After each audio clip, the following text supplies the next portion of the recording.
All right, we're live. We're back. The All-Star MMA live show. Make sure you guys go in the descriptions and download the All-Star app. That's how we pay our bills. Today, we got two new guests. Usually, we have two fighters from Bangtao, but these fighters are training in Bangtao, but they're not representing Bangtao. They're representing Shore Mixed Martial Arts, one of the best gyms, one of the best teams in the UK and Europe overall. The facility, I remember having conversations with Jack Shore about the facility that you guys built. It was like there's probably no other facility in the country that is like Shore Mixed Martial Arts, right? And you guys represent Levi. Tell everybody something about yourself, like, you know, if you got a fight coming or whatnot. Yeah, so some of you may have seen it, some of you may not have, but we filmed a little interview, a little bit about me the other week, so that is on the channel as well. But I've got my professional debut coming up this summer, so I'm looking forward to that. Had a great sort of amateur run, and really looking forward to getting into the pro ranks. Any like sponsors or anything you want to shout out, or anybody? Yeah, just there's a link on my Instagram. Okay. If you want to go there, I've got my list of sponsors you can sort of check out. Yeah, but got a great team behind me, great bunch of sponsors, great supporters, and yeah, I'm really looking forward to this next sort of step in my career where you know, the business starts now. Yeah, the next wave of Shore Mixed Martial Arts. Well, the previous wave, I so to say, is going strong right now, but you guys are the next ones in line to come up and take the, what is it, the torch, right? So what about you? Tell us something about yourself. I'm Rowan Crocker. I'm from Swansea in Wales. I'm turning pro in the summer as well. As an amateur, is 17 and 3. A couple of IMAF medals in there as well. A couple of amateur titles back home. And yeah, looking forward to turning pro in the summer. I've had a long amateur career, but sort of got interrupted with COVID. Like I was 5 and 2, and then COVID hit, and then I felt like I still had more to give in the amateur days, so I had to wait it out for a long time, and then I was struggling to get a match for a while. So it took me until 2021 December to get like rematched and get the ball rolling again. But once I had a title, it was easy to, obviously, because people want to fight me for the belt, so it was easier to carry on banging the fights out. So went from 5 and 2 in 2021 to 17 and 3 by February, just gone last year, or July last year, sorry. So yeah, looking forward to turning pro and getting things going. Long overdue. How many fights is that? 20. Jeez. But it's a lot of tournament fights as well. Do you know what I mean? It's like single fights on their own. I've had, I don't know, maybe like half, but a lot of my fights are at like the IMAF, so the tournaments where it's like you fight on Friday, Saturday, and Sunday, or you fight 5 times in a week. So it's easy to get your record up when it's tournaments. Still. That's a lot of fight. It is. Still, man. Still, that's tough. Those IMAF competitions, just fighting every day. You know, it builds up the experience. I tried to do a few myself. The IMAF sort of fell through on 2 different occasions. You know, that's probably one of the most prestigious sort of achievements you can get is medaling at the IMAF as an amateur. They've also got the 4 nations now that they're doing in the UK, and that's sort of just starting off. And I think, as I mentioned in my last interview, that I think in a few years that's going to really blow up. It's got a big backing from the sort of English Mixed Martial Arts Association. Some big names working there. Dan Hardy, obviously working with the PFL. You've got people like Matt Gollard. There's a lot of, you know, big names working there. So I think medaling at the IMAF, medaling at, you know, the 4 Nations Championships, not only are you getting a lot of experience, but in years to come, you know, say you turn pro and you look to sort of get signed by the UFC or some other big promotion, they're going to look at that and as a sort of big achievement. Yeah, I agree. I think as well, you know, like the progression of the 4 Nations tournament, like I did it the first year, and it was in like a fitness expo. It was like not poorly entered, but just like less entries. And like then I did the second edition then last year, and I competed at that one as well. And it was like they did a junior division with like just no headshots for kids to compete as well, and like get loads of fights in over the weekend. And I think they did it in Liverpool the first year, so I competed there. They did it in Ebervale in Wales, so I think they planned to take it on the road. And like Levi said, like Dan Hardy, the PFL are watching it. It's like I was really happy to be involved in the first one and the second one, and I think it's a good platform for the amateurs to really perform, especially in the UK. Like you get you get everybody from England, Scotland, Ireland, and Wales. There's a lot of talk about like who is the best in the British Isles. You know what I mean? People talk about like Tapology rankings and stuff, but when you're at the Four Nations, it's like the best are fighting the best, and if you truly want to prove you're the best, then you enter that tournament. Do you know what I mean? Otherwise, you hide and you don't really. There's no pick or choosing either. It's sort of you turn up, whoever's next, you fight. You can't just pick and choose who you're fighting. Like I've had problems with this. Rowan's had problems with that. Sort of on the regional scene, where you're trying to fight and you're not getting an opponent until sort of a week or two before because you just cannot find anybody, and then you've got to try and fly some European in or something like that. And it's frustrating really. But these sorts of tournaments, that's where you want to pick up your experience. Like you either want to be the best or you don't, and if you do, then that's where you go. When you guys say it, it sounds like some Gangs of New York shit. The Four Nations, right? Good title. It's good. It's got a nice ring to it. They've got the Six Nations for the rugby. So the rugby tournament back okay. home is it's the British nations, and then they got Ireland. They got Italy as well. Like the six. Yeah, I never heard of France. the Four Nations until Levi. Until I've interviewed him and I started to look into it. But it's cool, man, to have some like outlet like that to prove that, hey, I'm the best. Definitely. Yeah, for real. They've needed it as well. Like in Russia, in other nations, like they do like an all nations tournament. So like if you want to compete at the IMAFs and represent Russia, you do like like in America, they do like the state. They do like a championship for the state, and then you're the state champion, and then you do like the national championship.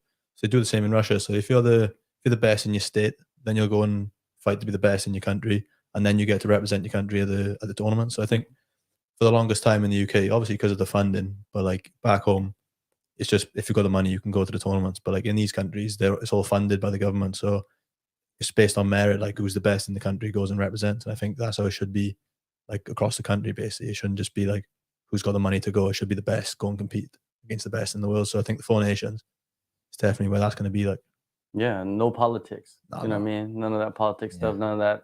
Oh, I know a guy that knows a guy.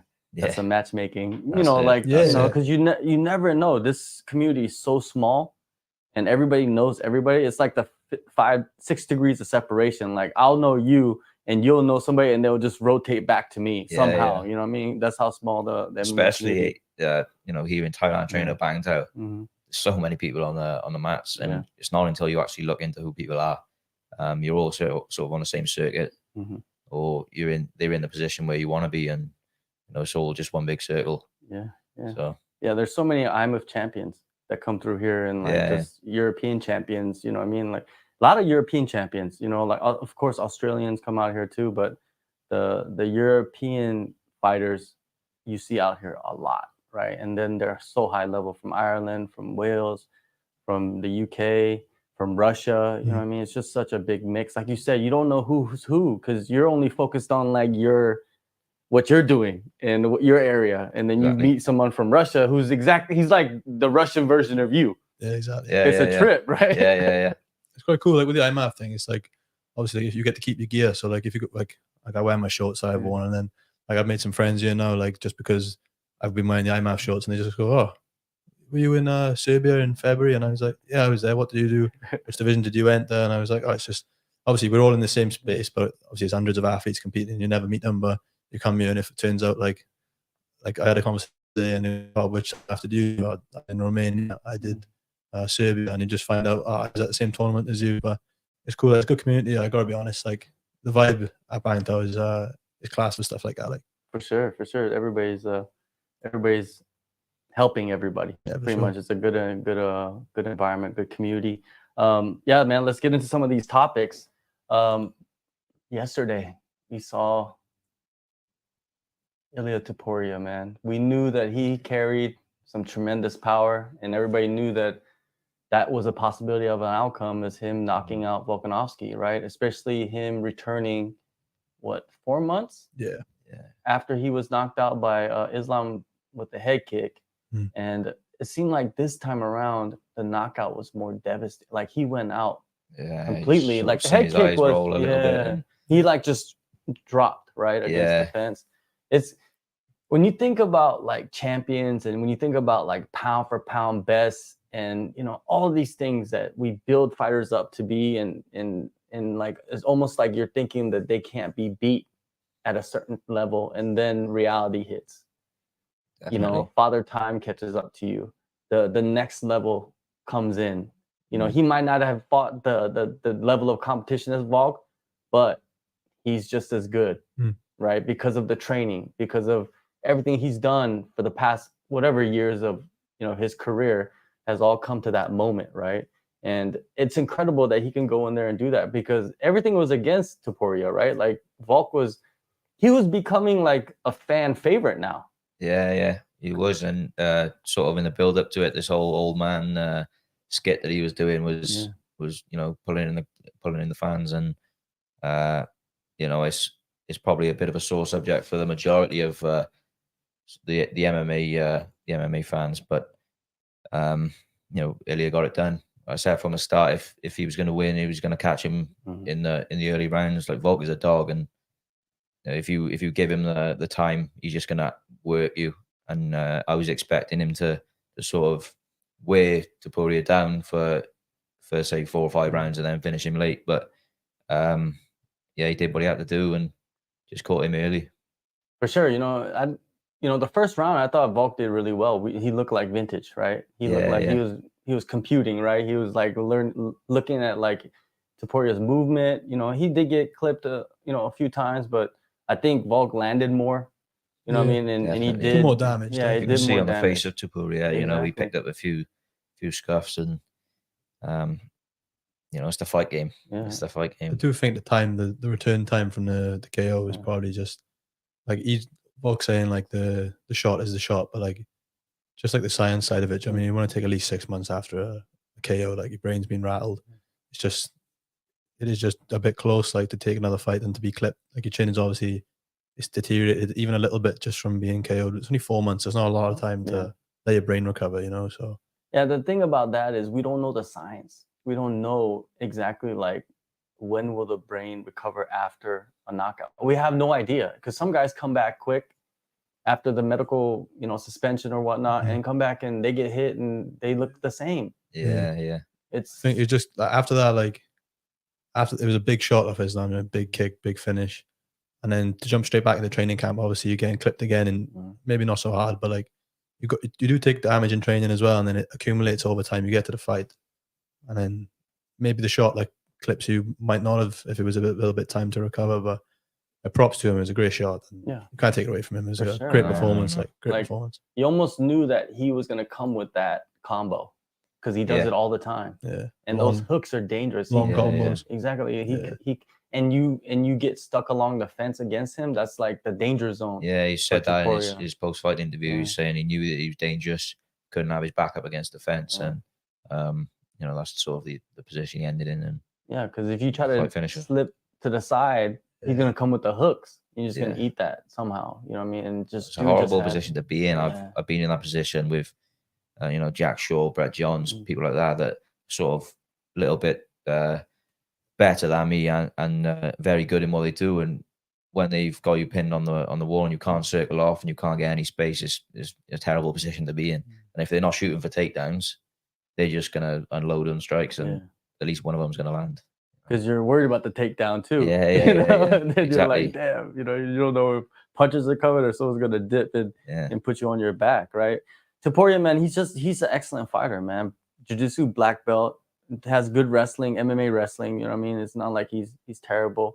Well, he's not even close to it. He's really good at it. And his striking is legit. You know what I mean? It's not like Volk level striking, but you never know what it could develop into. You know what I mean? Maybe he doesn't need that. He nails his basics, doesn't he? Yeah. Like he knows what he's good at. Yeah. Seems to do it very well. He does it a lot. And he just touches you.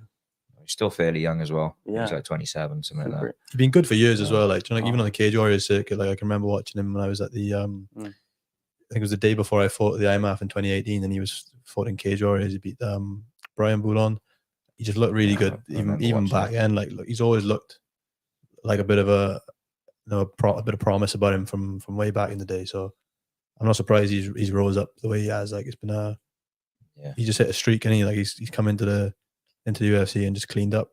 Yeah, definitely cleaned up, man. He's just like, I got a lot of respect for Topuria, man. The guy is he's fearless, and I'm ready to see him fight, you know, all the other guys Yeah, definitely. that Volk Definitely. beat. Yeah, 'Cause yeah, yeah. They're still around. They're still not too old. But he did say something about how he wasn't going to give like Brian Ortega and Rodriguez and all these people shots, but like, you That know, makes no sense. You've got to, man. Yeah, that makes no You got to sense. back it up now. You dodged all those guys coming up. Yeah. You got to go back and you got to beat them. You got to defend the prove. belt. Yeah, you got to prove.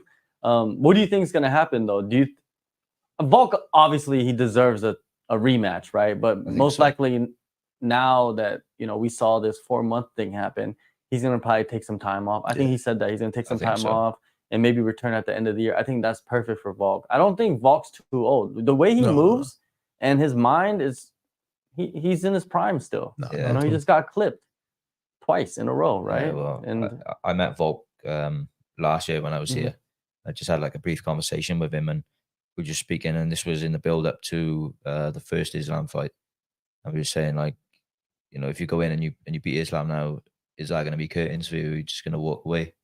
And you could just tell by his mindset. He was like, nah, I'm going to wait till the wheels fall off. You know, he's got a lot of fight left, and I really think he'll be competing until he can't. You know, one of those people. Yeah, he's you know, he's chasing greatness even though he's already great. Yeah, exactly. That's exactly. That's something nobody be to more admire. active. Like, he's so active for a champ. Like him and Izzy, like you never see levels of activity like that from a champion. Do you know what I mean?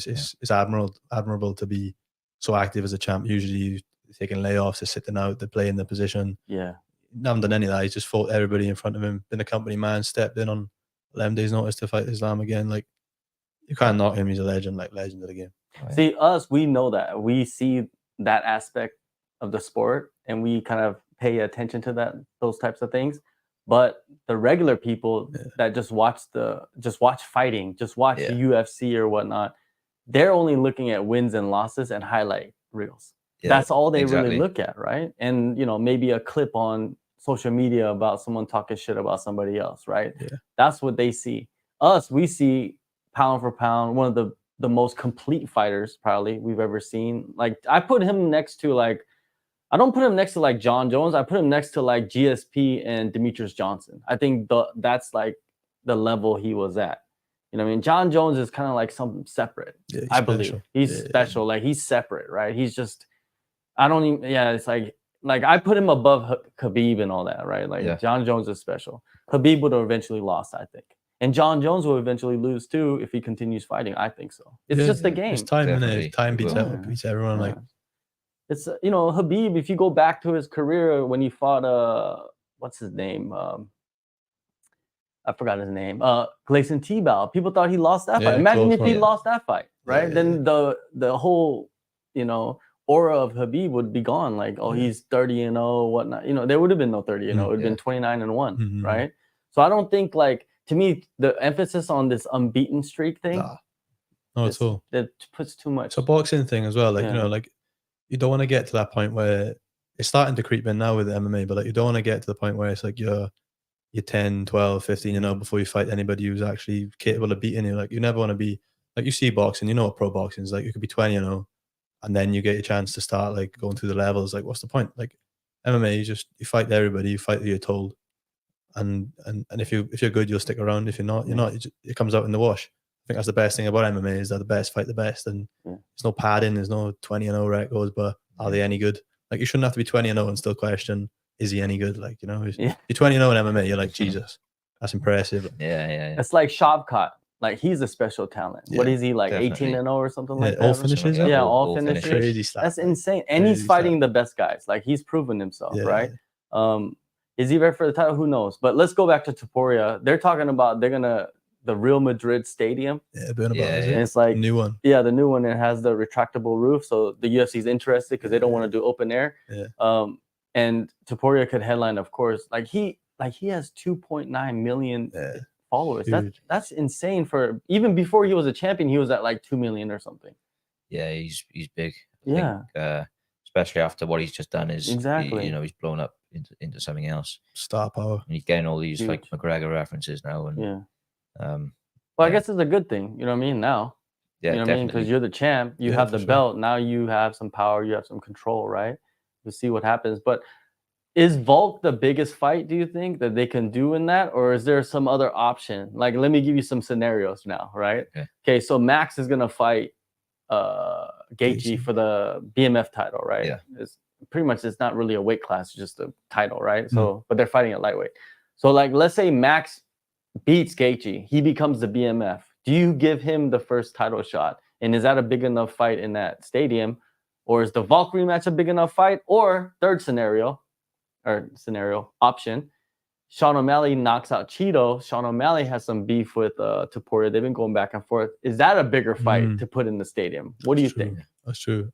I don't know if O'Malley would fight in Spain. I don't know. I think he'd prefer to be back home. But I'm seeing some people say that O'Malley's not a big of a pay-per-view draw as like he's a star. He's good at what he like. But like I don't like when Aljo was saying about like his pay-per-view numbers and stuff. So maybe it would be smarter business move for him to maybe fight in Spain. So that I think that'd be pretty big. Like the two stars of the sport, and to put him, that would be like, I don't want to call it a super fight, but it is a bit of a super fight. You know, like you got champ versus champ again. They love doing that. That would be a big fight. But yeah, O'Malley goes up to featherweight. Huge. Let's see how O'Malley looks at featherweight, because he's a big bantamweight, right? Yeah, so imagine maybe he might have more power at featherweight, right? And the speed maybe can transfer to featherweight. If it can, that's an interesting fight against Topuria. I think it's a great fight stylistically for O'Malley, to be honest. He's got that range. And like you've seen in the Aljo fight, you know, he uses it well. I think he'd end up clipping Topuria with something. He's been chin checked quite a few times. Like he got dropped by Jai Herbert, and then obviously came back and knocked him out. But he's definitely been clipped before, and I think Sean O'Malley would capitalize on something like that. But I don't know whether he really deserves to go up yet. I think there's so many champions now that they win the belt, and their first thought is, all right, I want to go up and take the double champ. And I think you should sort of defend your belt, beat everyone that's there, and then move up. Sort of like Volk did. You know, there was no one else really for Volk at that point, and then he's gone up and fought Islam. Didn't go his way, but you know, he tried to be great, and he proved himself at featherweight. But I think a lot of these people, like there's talks of Islam going up to fight Leon Edwards now. Yeah, it's a mess, isn't it? It's a mess. You know, it was Islam really fought to deserve to go up, and he's fought Volk twice. Yeah, that's what I mean. He's fought a featherweight that's gone up twice. Once on short notice. It's like he doesn't deserve to go up and fight Leon. Even in the bantamweight division as well, you've got so many like contenders that should be like the way Sean jumped through the rankings, and like UFC have managed him really well. Do you know what I mean? Like he had that fight against Peter Yan, which put him right up to the top. So he skipped a lot of guys. Like it was perfect sort of, you know, star management per se. But like, you know, you want to see somebody that O'Malley wouldn't really have a reach advantage over, like him and Corey Sandhagen, like both 5'11", both long, both rangy strikers. I think I wouldn't say it's like a bad fight for him, but like that's the time when the attributes are level. Like that'd be a really good challenge. And I like Corey Sandhagen. You know, he'd be a good.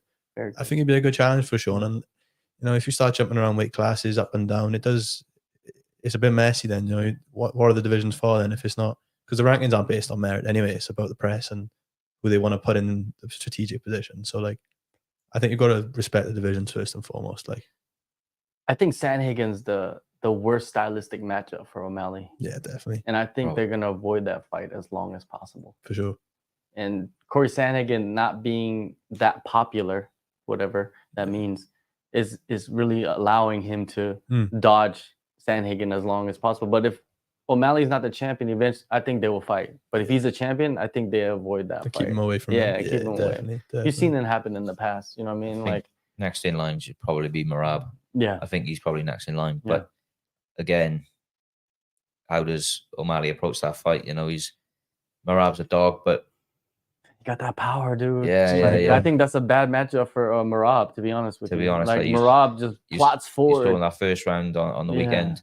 Cejudo sort of rocked his shit, and you know, I think again O'Malley's going to capitalize on something like that. You just got to keep him off him though, and like he will go for 5 rounds. He did it to Peter Yan. Like he just will go and go and go. So if you don't put him away, like if he gets you down once, twice, and you know how it is, like when you get picked up and slammed, you start like second guessing. Do you really want to commit on this punch? Do you really want to commit on this kick? Because you're just so frightened of getting taken down again. I think Morale would just go through the gears. So you got to get him out of there early. Like, yeah.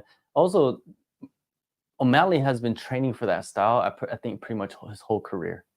That wrestler, the guy that's going to go after your legs because he wants to stand and knock you out, right? Yeah. And he's just so long.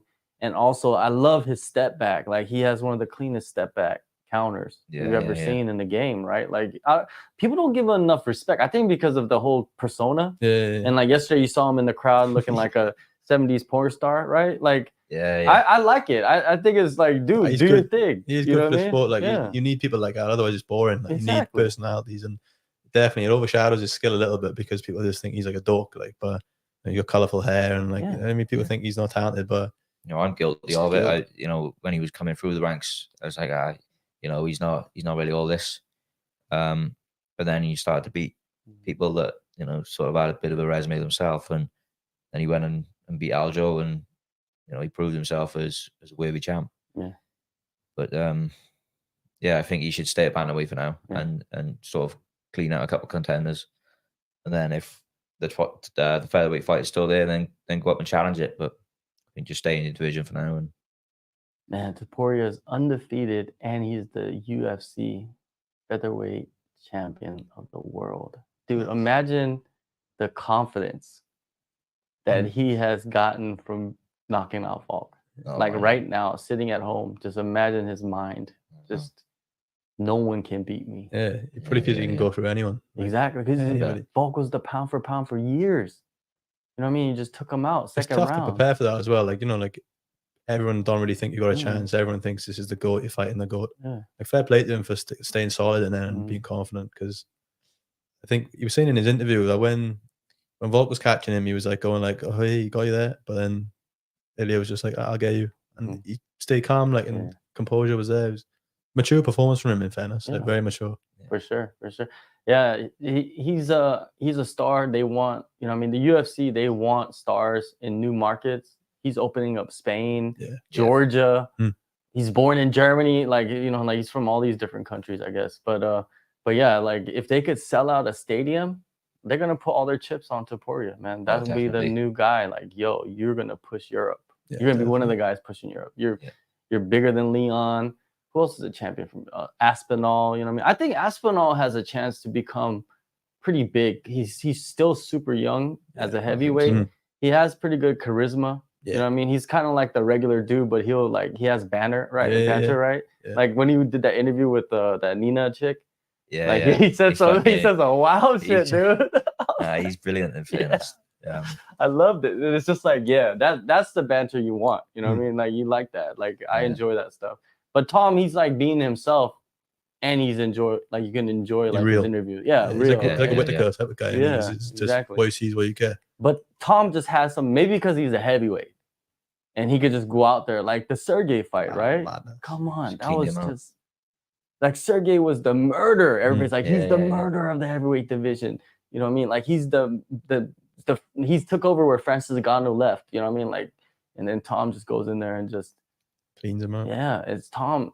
People forget, I think, that he was in Tyson Fury's camps and stuff. Right? Oldest skill in the world. He's unreal. Yeah, really high on him. Like, I think that's the problem he'll have now, is that he's become this sort of beast, and if he's not fighting John Jones, and he's not fighting Stipe, maybe the Shogun fight's there, but who else is there? There's heavyweight is quite a small division, especially in the rankings, and like in terms of big fights, if John retires, Stipe retires, there's only really gone maybe a rematch with Curtis Blades. But I don't know, it's difficult, really. Yeah, it is. He'd have to be champ and just go through and just clean everyone out, wouldn't he? Well, he just have to go on he just have to break the records. Yeah. And the records are not that long. Like 4 fights, is it? Yeah, it's like 3 fights, 3 defenses, right? Like, I think Tom could do that. Yeah, and I think he could beat that. He's 100%. He's at that level, and like I said earlier about Topuria, when Tom won that belt, I guarantee you he believed himself far more now than he ever did, right? And just confident is crazy. Again, he won the interim belt, but now he wants to unify it, and John Jones is the man. But if he's not going to fight him, everybody's ducking Tom. Do you really want to like go and defend an interim belt? Like it doesn't really work like that. You should be next in line for the title. It's always been like that, you know. If you're an interim champ, is always you're next. But now it's for John, it's not. You're not next. It don't really make sense to me. I don't, you know. But I think it's good for in terms of like the new markets. I think, like up until recently, you didn't have any British. Obviously, you had British champion in the past, but like you didn't have a British champ to bring anything to the UK. You didn't have anything in Europe to bring to Europe. But now you've got Ilia from Spain, Leon from England, Tom's from England as well.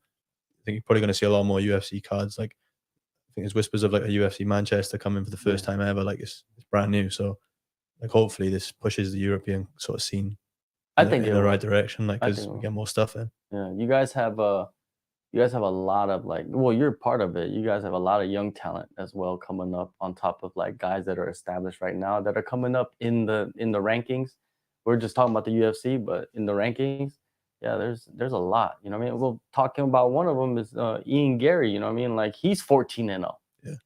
Yeah. You know, he's 14-0 now, and that was a split decision win. I thought Ian Gary won that fight because, you know, I know he was running around a lot, but I thought that was a good way of like avoiding the power shots of Jeff Neal. Sure. Yeah, I thought you won. I think he had the right decision.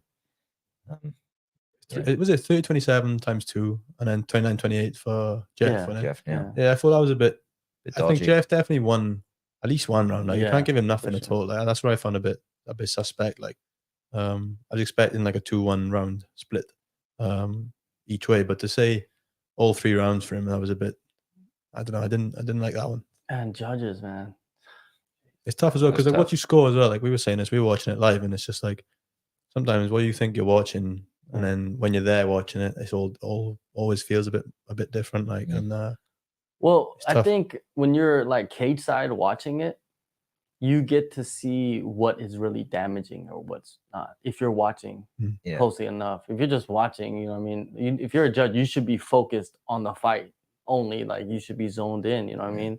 And you could see like the damage being done. You could see like after the round is over, like who's shaky, you know what I mean? Because there's no cameras panning away. It's just you watching both fighters walk around. The thing is as well, I think the judging system now is a bit confusing for everybody. They don't really know what's scoring, what's not. Like I know in my fights from personal experience, looking at like a live stream or a playback of the fights, I've been caught with a shot, like as I'm going for a takedown or something like that, and it looks like I get dropped. How was a judge seeing that? But I know I was fine, and it wasn't actually that happened. But from someone that's sort of scoring the fight from the outside looking in, maybe they see that and they're going to score that differently.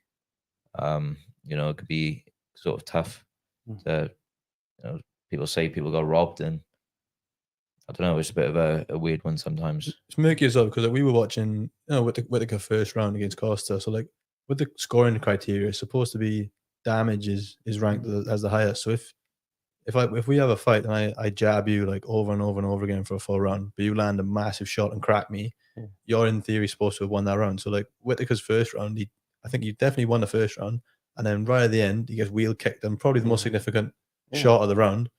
Now Costa's supposed to win the round, but then you got people saying, well, it was only one shot, and you know, you can see how people get confused, like, and no one really knows what to listen to. And different states as well. Like, have you heard that? Like, people said, "Oh, the Vegas judges are poor. Like the Texas judges, judges up in Canada." So, like, it's mad. Like, depending on where you fight, you could have a different outcome.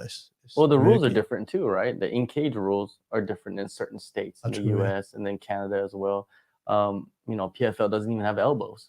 Crazy. Yeah, it's everybody thinks that's nuts. Like how it's nuts. How do you have Bellator and PFL? Bellator has elbows, PFL doesn't. Yeah. Like, I did read up on the crossover that they're doing. They are allowed elbows in this. So I was just thinking, like, how is this gonna play in for the PFL champions that are sort of crossing over for the Bellator? The last however many fights, they're not used to being in positions with throwing elbows and receiving elbows as well. So yeah, you can train them in the gym, but you know, maybe just that like sort of cage experience using them is going to be a little bit off. I think they should allow knees to a grounded opponent to the head, like one does. You know, like there's so many positions where you're like safe, getting cleaned out. You could you could finish a fight from that position with knees. You know what I mean? Like, but you're just sitting there, like, oh, I'm safe right here. DJ had it, didn't he, with Adriano? Was it Maurice, is it? No. Yeah. Was Oh it- no, that was a flying knee. No, the first fight. Oh, He's when he on got knocked out. Yeah, Yeah, yeah, I said it was half the guard. knee. Yeah, Yeah, he yeah. was like getting up, Yeah. kind of like he was on his knees a little bit, right? He's wrestling up when he Yeah, and then drove it just, in. and that was beautiful. Yeah. You see, those types of fight, like those types of finishes are possible. But in the UFC, that would have been a disqualification, right? Yeah, for sure. Like everybody being up in arms, they'd be like, "Oh my god, he doesn't know the rules," you know? Yeah. Like the Peter Yacht thing. For the tournaments, I don't mind like the PFL, like because if you're meant to fight every 3-4 months, like with the £1 million like the Grand Prix tournaments, like I don't see that being a problem, because ultimately if you're gonna have a lot more problems with matching fights and alternates coming through and stuff. So I understand it for the tournaments, but like for the single bouts, it doesn't make a lot of sense to me. Yeah, you're right. It should be just for the tournament fighters, Yeah, tournament matches. That's it. And then the rest, you just throw in the elbows rules. again, right? Even maybe throw in the knees too. I don't know. Like, what are the commissions like in Paris? What are their rules set? Are they just following the Americans? Like, I don't. Yeah, they follow the Nevada state ones, the Okay. NSAC rules, Okay. pro rules of him. But yeah, you make a good point about that first round. You know what I mean? Because everybody when when the wheel kick happened at the end of the round, people forgot about everything that happened. They're just like, oh my, he won the round. And you know, I get caught up in it too. I'm just like, all right, I think Paulo Costa won that round, man, because he did the most damage and Whitaker almost got finished, right? And prior to that, Paulo was never in really that much trouble. You know, he got hit, but it wasn't like he was rocked and he was almost finished. You know, so it is a tricky thing, right? They need to like make that a little bit more clear, because if Whitaker landed, let's say he landed like 20 punches and kicks, Paulo landed 5, but at the last 30 seconds he nails a wheel kick, rocks him, almost finishes him. It's like, does it make up for all the other strikes? You know, it's like, it's tough. Even in terms of like grappling as well. Like if I take you down 5 times in a round, like a sort of morale thing, like if he picks you up and dumps you on your head 5 times, but then like you've clipped him once, then rightfully so that should count as them winning the round. But then it's like the criteria in it. It's like if that's equal, then it goes to the next scoring criteria. If that's equal, then it's the next one. And you've got 3 judges, then only 3. Like maybe if they tried 5, like amateur boxing does 5, I think, and like 3 judges who have never trained potentially don't know what they're watching sometimes. Like it's not a good position to be in. I've been at shows where like the media people that are coming to cover the shows, they don't even know what they're watching. They're like, hey, what was that? It was an arm bar. I was like, how are you even here covering the show? You don't know what an arm bar is? Yeah, that's what I'm saying. That's what I'm saying. Like, you could even call it an arm lock. You know what I mean? Like, just come on. You're watching someone fully stretched out, like the whole crowd's going, whoa, like knows what's going on, but then the judge is like, oh, what's happening? Yeah, that should never be the case. Like, why is everybody like getting all excited for? Yeah, they got issues, man. It's like everybody points at the Nevada, because Nevada makes mistakes and Texas makes mistakes. New York is pretty bad as well. But these are like the major markets. That's why everybody attacks those commissions, because usually they don't really attack like no one's ever saying anything about like, oh, France, their commission shit. No one ever says that, right? It's just the Americans, because they're the ones that kind of control the industry in a way, right? But man, Paulo Costa, man, he just doesn't fight that often, and he just lost against Robert Whitaker. I still think Paulo Costa is a high-level fighter, man. I think he's extremely talented. Sometimes I think like the way he wants to fight loses him fights. Yeah, definitely. Because the other guy doesn't want to fight that way. Because he was like 2 minutes left in the round. He's like, he's like, who's gonna stand? Like, nobody's gonna do that. Yeah, Paulo, like, come on. You got hella power in your hands. No one's gonna stand in the middle and just start swinging, especially you look better. I think you look a lot better, like improved. Yeah. But like against someone like Whitaker, you're gonna have to be way better. Like Whitaker is so good. Costa looked very powerful. He's throwing heavy kicks, and I think Rob just did the best thing he could, was just stay on the outside, picking at him. Got caught with a wheel kick at the end, but just kept doing the same thing for 3 rounds and didn't get caught into the whole left stand in the middle of the octagon and swinging out. Yeah, because Costa knew that was his only way he was going to win at that point, was he's going to have to try and just big single entice him into a brawl and just catch him with something. But just his experience at the end of the day is. Like, what's Costa's last few fights? Who's it been? Like Rockhold was his last. Rockhold, and then Yoel before, was it, or Marvin Vittori or something? Yeah, it was like Let me see. Let me check. So it was Rockhold, and then he lost to Vettori, and then before that he lost to Adesanya for the title. He's only fought 3 times since 2020. That's a lot of time for anybody. Yeah. Jesus. And it's just like to jump right back in and fight Rob. But he doesn't really have like, ring rust or nothing. It didn't seem like, right? He just went back in there and just was doing his thing. Like you say, he looked pretty much better than he did in his improved. I would like to see Whitaker fight Strickland. I think that's a good matchup, man. What do you guys think about Whitaker? What should he do next? He's fought everybody. True. Yeah. What do you think? That was probably a tough one because like he sort of obviously he was great as a champion, and then Adesanya came in and Adesanya dominated for quite a while.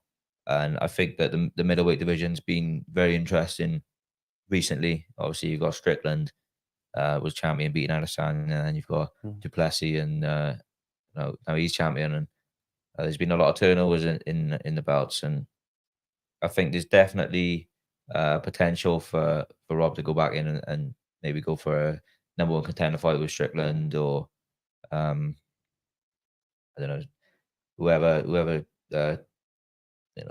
there is really there's a couple of different guys that are sort of changing different rankings and stuff, and I don't know, the belt keeps changing hands. And I think Strickland versus Rob is a good fight for Rob, definitely, because at least for Strickland you know what you're going to get. Like you know he's not really going to try and mix it up.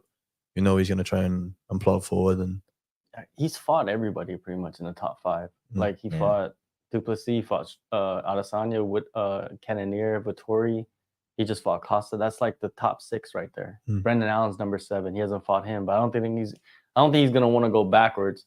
So I think Strickland is probably the best fight. I think the rematch versus Duplessis is a different fight against with Whitaker. I think that first fight was kind of weird to me.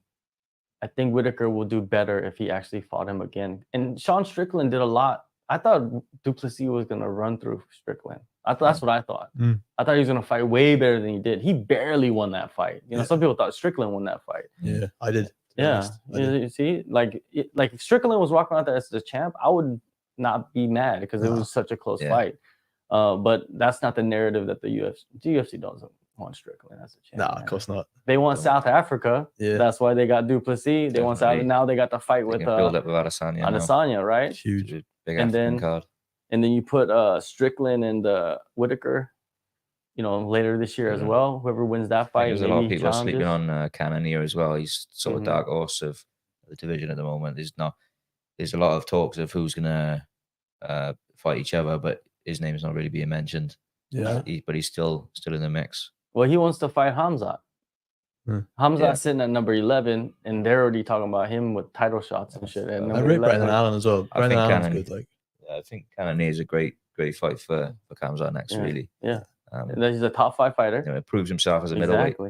And if he's in talks of fighting for a belt next, that's the type of people he needs to beat. So.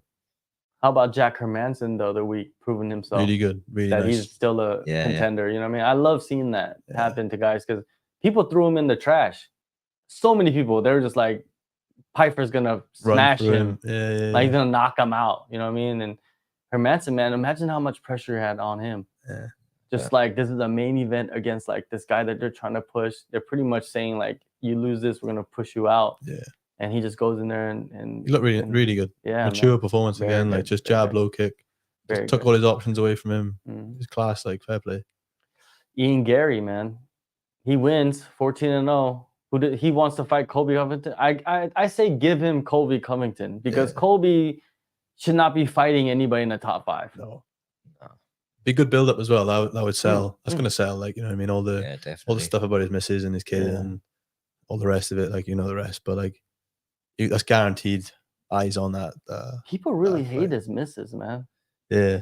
Like I just saw before you guys came, I just saw this video of like Ian Gary in the locker room. I think he's like praying and then the team is around him. But the caption is like, it's lying to you saying like, oh, this is Ian Gary crying after he won. And look at his misses trying to put everything on film and like everything's content and all this shit. And it's just like, why you hate someone's wife so much? Like she didn't do anything. He does love his content, man. Like that's not a lie. Like he loves his content, but it's the game and it's the sport you're in. Like you got a film guy with him all the time, and I don't know.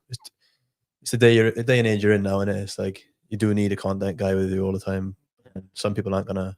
If you can make money off of it, yeah, for sure. for sure, you need a content sponsors, guy. eyes on you. Like Yeah. it is a social media age now. You need it. Like, and I think it's probably an area I can improve on because I'm more of just a head down and work and show you in my fights what I can do. But it really is a social media game now. And if you're not bringing tickets in or bringing eyes on to the sport, no one's going to care about you. Like you're going to be pushed out. Like Hermansson, like doesn't really have like a mega fan base. If he'd have lost that fight to Piper, he'd be on his way.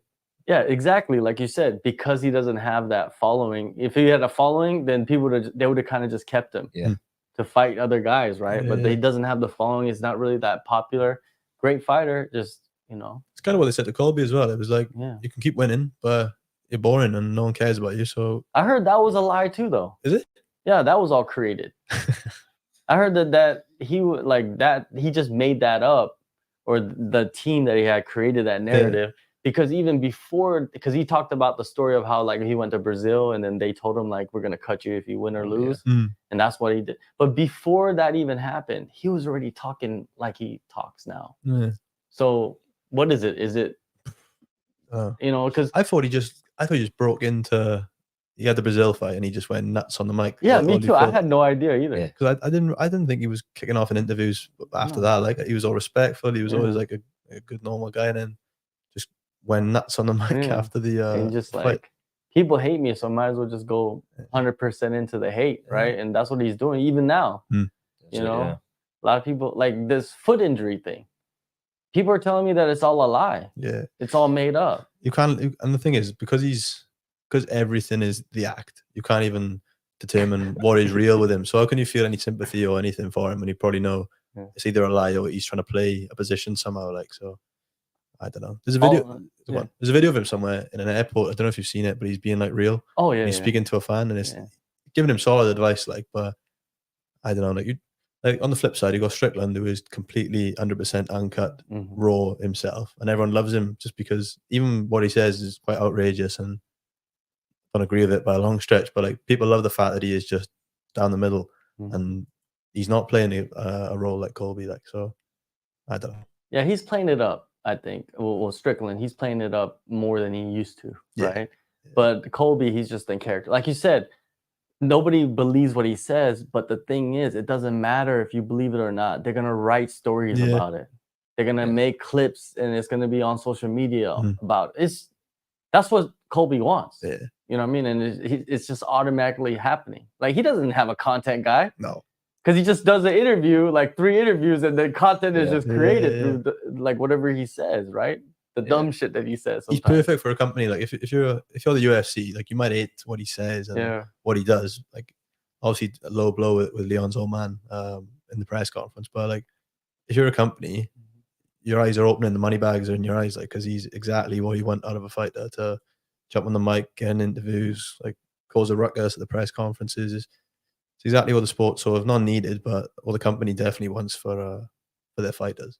The UFC, they really want him to be champion. They gave him what 3 title shots? Yeah. But then he only fought like what for titles for like 3-4 years in a row. Like it was just weird. Like his career was very weird. Like he would fight for a title, then fight somebody else, win, and then you fight for a title again, and then like stall out and then fight for the title. It's just they really want him to be a champion because he's like, he has that, Trump. Yeah. And there's a lot of fan base for that, right? The Trump fan base. So, and he's like, oh, I'm going to go to the White House. He's never got that chance, right? Because he was never the real, he was the interim champ, but he was never like the undisputed champ. Because you're the undisputed champ, you go to the White House and Trump's there. That's legit, right? So you put it on the desk, wouldn't it? Yeah. I think that's probably a good fight for Ian Gary. Oh, for sure. I'm not sure where people are sitting in the rankings at the moment, but I know like he sort of turned down fighting Shavkat and stuff because they training together in Sanford, and I think Shavkat's on his way, like to the top, like that division. Yeah, I think Ian Gary, I believe he's super talented. I believe that he has a great skill set, and he's only getting better. And being in Brazil with Oliveira's team, that's going to make him better. Yeah. I think that's the best thing that he could do is be in Brazil. What do you think about him moving around teams then? Because like because because I saw him in the corner on the weekend, and his corner was in Portuguese.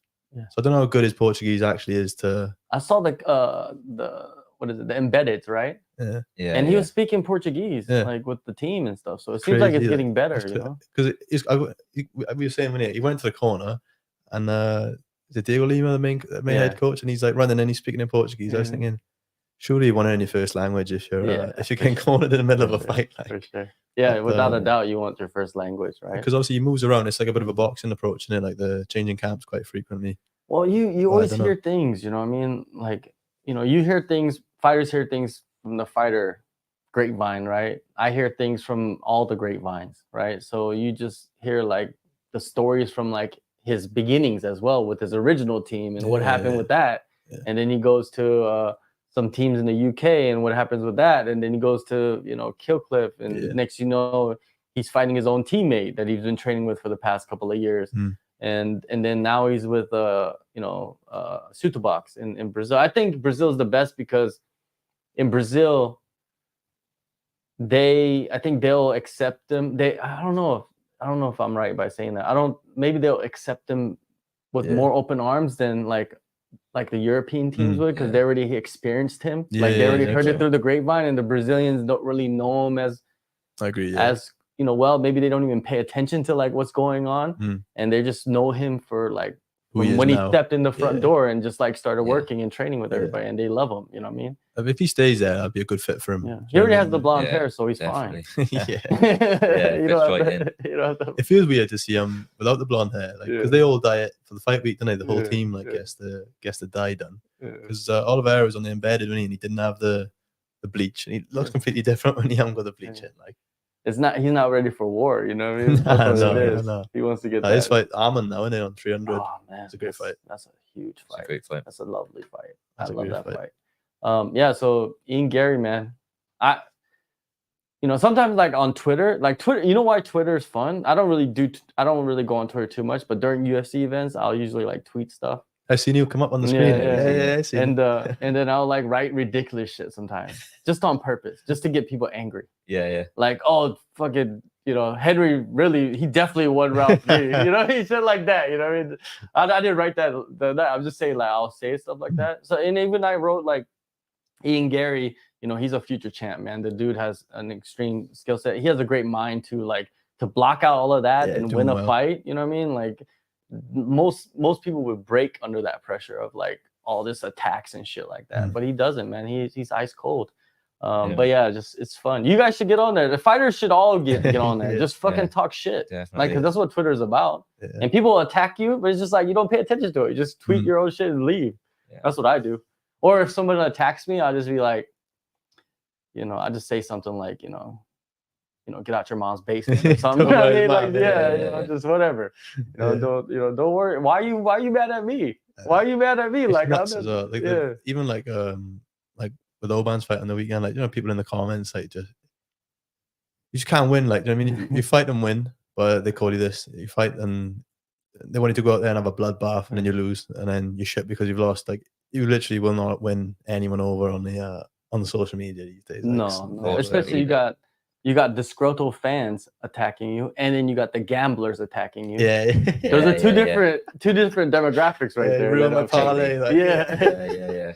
Dude, I just put my whole, you know, much rent on you. You know what I mean? Do you remember Nate Diaz? Someone sent him a tweet, and it was like, I put all my money on you to win on the weekend, and he was like, send me your Cash App, and he sent him a PayPal or whatever. He fronted the winnings or the loss, and he was like, I was only joking, but he paid for it anyway, like pay for his rent. Yeah, it's just, if you're out there betting on fights and you're betting on fighters and you're openly doing it, I say you should send some money to the fighters. If you're winning lots of money, man. Some of these gamblers, man, they're making like 100,000 a show. Like every UFC event, they're making crazy money, like 50,000. Some of these dudes are really good at it. James Krause, like. James Krause level. That's another different story. James Krause level of gambling, right? Well, James Krause was doing all kinds of like sneaky shit behind closed doors, making bets in the backstage, because he was at every UFC event pretty much, cornering people, right? So he's hearing shit like fighter. Imagine like the stuff that he's just all of a sudden appearing in places that you what Mad. Like, what are you doing, James? yeah. I heard he's a super nice guy. It wasn't even just that. It was the fact that he like a whole Discord server. Yeah. And he was paying Bragging about having people paying him subscriptions for certain tips, fights and like- tips and stuff Yeah. like that. So he's making money through that, and then he's obviously making money through his betting as well. The final straw was that fight when he told someone to like, you should compete injured, and then he put the tip on his server and said, "All right, everyone, Yeah. bank on the It was opponent." Derek like, Minner. that's it. The yeah, one yeah, yeah. that's where the shit hit the fan, Yeah. right? But the thing is, like, it was. I think they were watching him already. Yeah. To be honest with you, because of the Ariel Helwani interview. Yeah, he's After open the when he- Brandon Moreno fight, the title fight, he Yeah. came on and he snitched on himself. Yeah. He done it to himself. 100%. Yeah, I was like, how?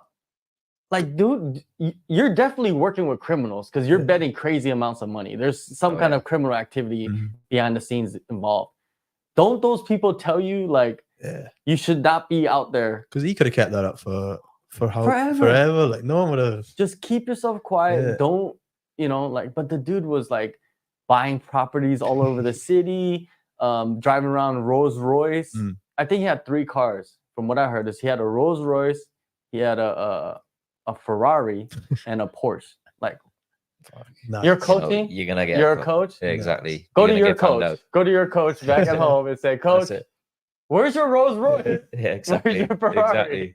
Crazy, bro. You're You gonna know? get found out doing shit like that. Yeah, it's just some people are just stupid You know, and they untouchable. They feel. Back Yeah. home, and like, like with like football or like soccer, like there's laws written into your contract, like by the Football Association, that says like you cannot gamble on any football at all. Like, if you're a professional, you're not allowed to gamble on from Premier League all the way down to League 2 and Conference. You're not allowed to gamble at all, full stop.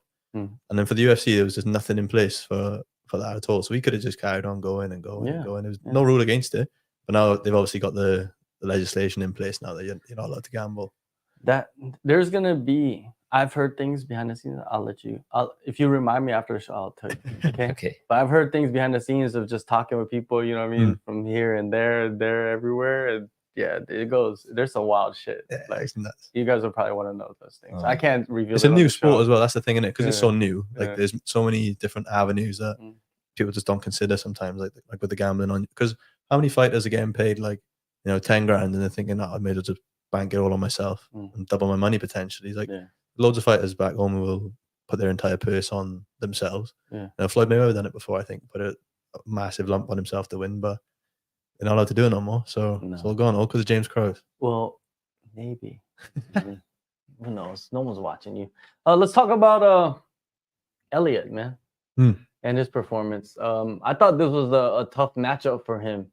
You know what I mean? Had it coming into the UFC. What about what's up with the whole like 27 pounds thing? Like, Just, that was a good little just prank. a bit of banter, you talk about social media. Yeah. They sort of played straight into He wrote articles on that. Shakey's hands. It had like 1 million views or something like that. And, on the sort of build up to the fight, that's a lot of exposure, and people are talking about you. And I think he's probably one of the biggest stars. Even looking at just like how many people have seen tweets and things like that, the numbers on Oban over the past week were a lot higher than some of the guys that were, even on the main cards. Yeah. So I think again, social media is one of these things that people really need to use a lot more. And to their advantage. If you're not talked about, then you're not getting paid. And that's a brilliant play, man. you can be as good as you want, but you need to sell tickets. Yeah, and, 100%. They bit as well. All the fan base on Twitter. We talk about like the toxic fan base. All the comments, all the comments saying like, "This is unprofessional. How didn't you read the contract? Amazing!" Like, amazing.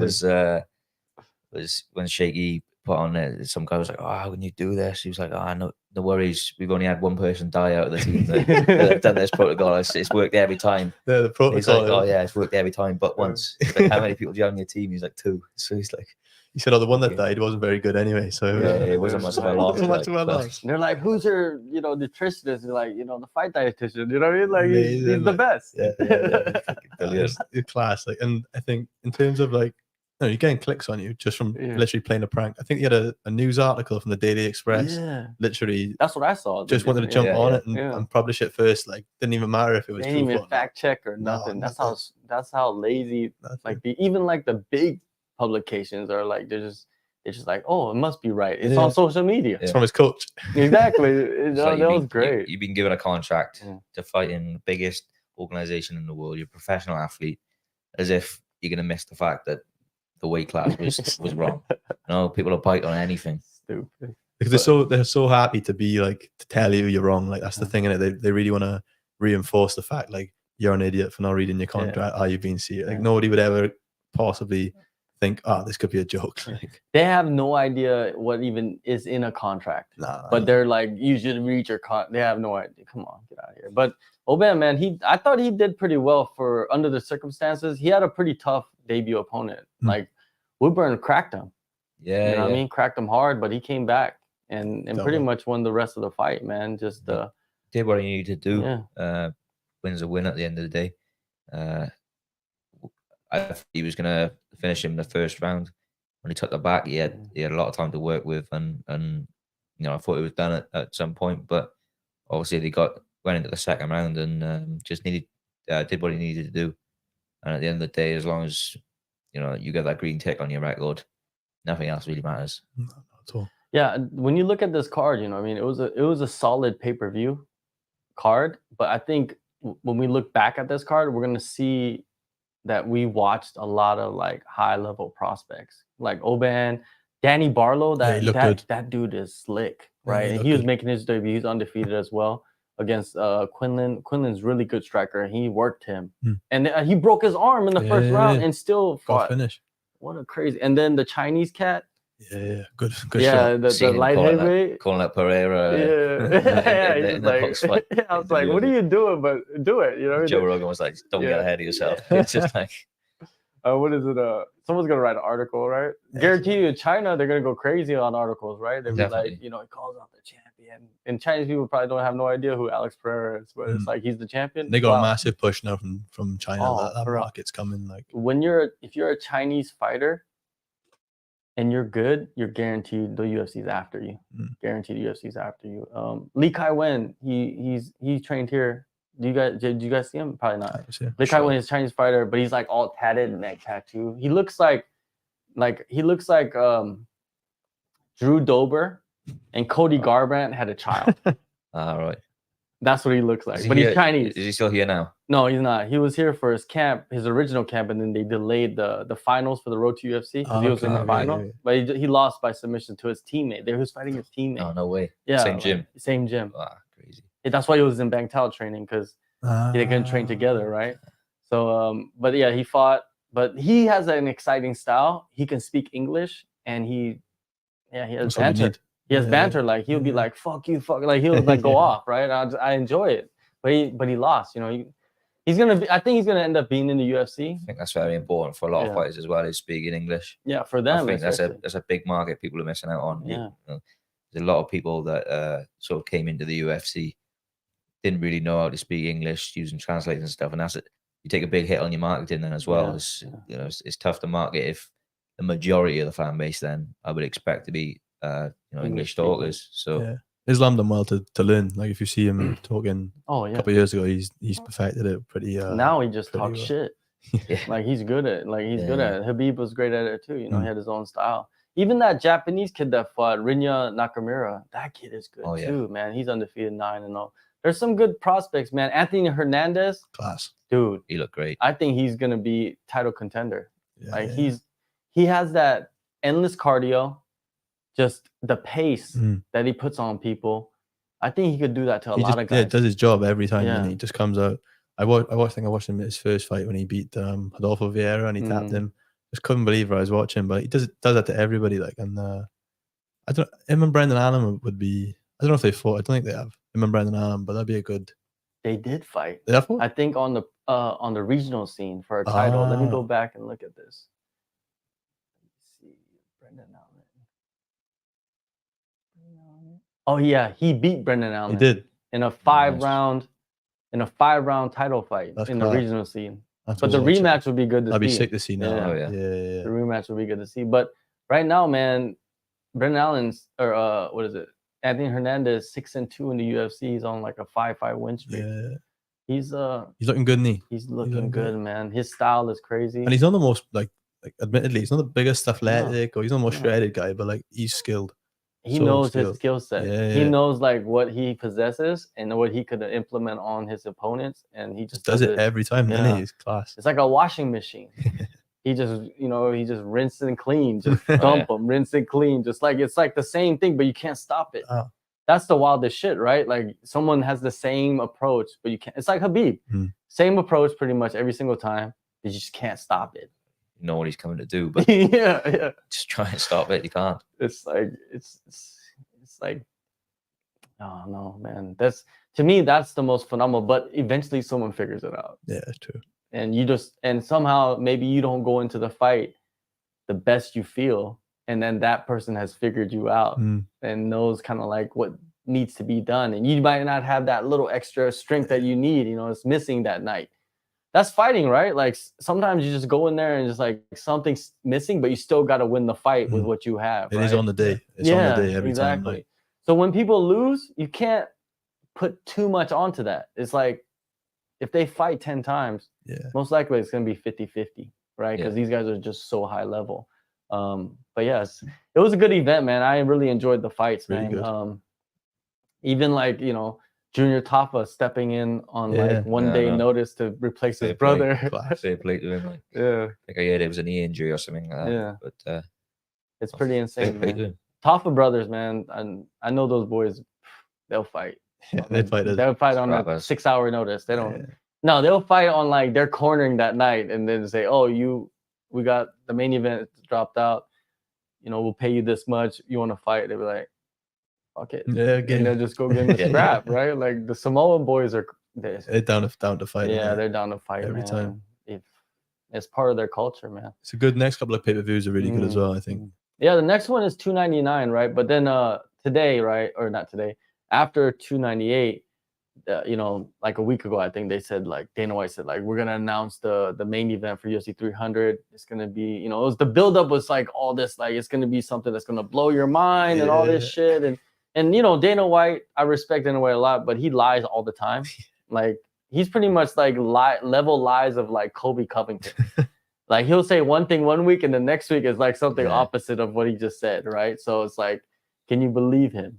But you know what? The media just writes whatever they write because it's just like it always changes. So there's always more content to put out, right? It doesn't even matter if it's true, which is kind of, I don't know, I kind of conflicted. I think they definitely had some sort of plan in place, or ideas of who they wanted to main event, and then it never happened. And then the card was being put together, and the time was running down, and people were sort of on their case for wanting to know who it is, and I think they were just pressured into sort of getting who they could. They said, Dana said Leon Edwards had 3 opponents, and he said yes to all 3 opponents, and not one of them was Bilal Mohammed. No, I know. Who else so then? It's like, I guarantee what my theory is one of them was Islam. I would say so. Yeah. I think that's, again, going back to earlier, I don't think he really deserves it, but I think it is a superstar fight that would make sense for UFC 300. And that's why I have a higher respect for Islam than Khabib. Is because Islam is willing to risk it. Yeah, a bit more active. Like, yes. Yeah. He's just not like, oh, I'm doing this. No, he's like, oh, I want to go up there and fight this dude. Oh, you pound for pound? Okay, let me fight this dude. Yeah. Khabib only fought the dudes in his weight division. He never said like, oh, bring, what's the name of fight? Bring GSP, let's fight. You know what I mean? Like, I'll go up and fight. He never said, Islam is not, I'm not going to use the word scared, but Islam is fearless in that aspect, right? Yeah. And I respect that more in a fighter. But Khabib has that clean record that you could just be like. You could talk about it all day, can you? Like what you like rank more? It's like a Michael Jordan, or no, Scottie Pippen. You know Michael Jordan, Scottie Pippen, yeah. The Bulls, right? Yeah. When Scottie Pippen left the Bulls and fought for other teams, not fought, played for other teams, play for other teams, right? He would always go to every arena and just go like this. The crowd, when they booed him, he'd just go like this. You know why? Because he has 6 championship rings. 6 rings. 6 rings. That You can't argue that. Nah, It's like Habib. You can't. It's hard to argue like the spotless record with the titles and everything, and you just leave the sport like GSP as well. You know. But this big announcement, Alex Pereira versus Jamahal Hill. It's a great fight. It's a good fight, but I think for the event, it doesn't make sense. No, I think you and Dana on the announcement video sounded a bit gutted when he announced Jamahal Hill. Like, but you know, I was expecting it to just maybe be the main event of 301 in Brazil. Yeah. You know, that was my guess. But you know, what do they do for that main event now? My thoughts would be they would do Pantoja defend the flyweight belt. Yeah, but they would have to put 2 title fights on there, don't you think? Because Pantoja headlining a UFC pay-per-view, I don't know. It's hard to say a flyweight. You've got Oliveira fighting 299. True. And then there's 301. There's no really big Brazilian superstars. You know, this just shows you, like you said, 301 should have been Alex Pereira. Shows you that the UFC got desperate. Yeah. I would expect them to be getting paid for it as well. Oh, for sure. You know, they were desperate and they needed a main event. And I think Jamahal Hill got interviewed like right after they announced it. Dana White did, and Jamahal Hill said himself that he just knew yesterday. Yeah. Yesterday, exactly. He just offered the fight yesterday. Mad. That means Dana White didn't have shit. Like he was scrambling, dude. Yeah. Like, cause I'm pretty sure he probably was on the phone with Habib, like, "Yo, like, come back. Like, we'll give you whatever you." And Habib said he turned down crazy amounts of money, right? Because it's not about the money. For those guys, I don't think it's really about the money because they're taken care of. They're set, don't they? Yeah. So it's like they can just live on that name for the rest of his life now. It's like GSP when he kept on saying like he's retired from fighting. Stop. The questions continue happening. It's like, dude, I'm just like, just there's nothing you can offer me that's gonna have me go back into a training camp and go through all of that shit. He's been through it so many times, right? He's probably sick of it now. But the questions is gonna continue. But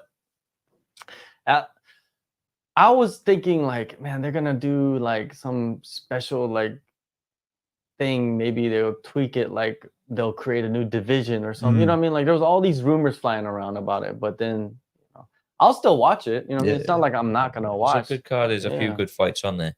299 is way better card though. I think so. Yeah, I think there's without a doubt great fights on there. That's the issue they've had in it. They couldn't match like the best guys for the 300 because they just stacked out 99, 98. Yeah, like they've just stacked out all these cards in the run up.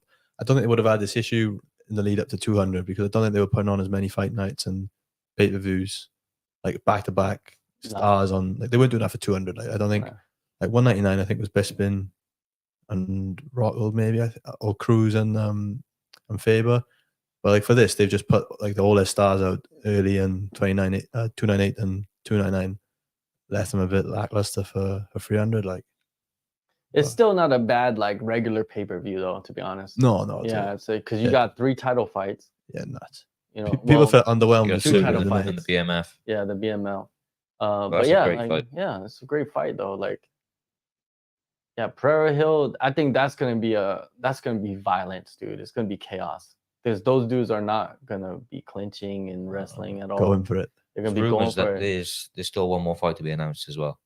Yeah, so true, I'm not sure whether that's a prelim fight or a main card fight, but that'd be interesting. To be fair, I think 300 is guaranteed to deliver. Like 200 just fell apart, didn't it, on the week of the fight? Like, and I think it just left the people a bit wanting for 200, but I think 300 is going to deliver. Like what? Yeah, the matchups are insane in 300 though. Like just as a fight fan matchups, like the star power stuff is not there. You expect star power on 300. You expect Izzy, you expect Connor, you know, you expect those types of names to be here just to boost it to like the casual fans or whatnot. But it doesn't have that. This is actually a pay-per-view card that's more for like the hardcores. Yeah, true. You know, the hardcores will understand like these matchups are just insane matchups, right? Yeah. And you know, look at UFC doing themselves a favor by matching up a Chinese fighter versus a Chinese fighter, so a Chinese fighter is still the champion. That's it. Yeah. But again, it's history. It's like the first time it's ever happened. And, God. You know. Yeah, Wei-Li's here. You know what I mean? You see her from time to time. She's in secret. You know what I mean? But I'm not sure whether this is built or not yet. But I know they would talking about making the PI in China and I think Mexico and a few different places. So like they're invested in all these other countries. So obviously they're gonna take care of the fighters that are sort of representing the country for sure to bring people through. Yeah, they do have the PI in China. Yeah, they do. They're I think they're about to open the one in Mexico. There's talks about one in India, but I think the Indian fighters they're not building one. They're just going to go to the Chinese one, China PI. But there's one in like the Middle East somewhere. I heard that they're gonna, like in Saudi Arabia or Dubai, one of those spots. They're gonna build a PI out there because they have to. Because there's gonna be, I guarantee there's gonna be much more UFC events happening in the next couple of years. Yeah. Moving forward, not even the next. I would moving expect forward, them to build one in Saudi. Probably. Exactly right. They'll probably pay for the whole thing. They're unreal as well. Like definitely. the staff that work at the PI, like they are testament. They are the best. Like around I know a couple of guys who work for the Chinese PI, and like they are legit like experts in their field, like top notch scientists, researchers.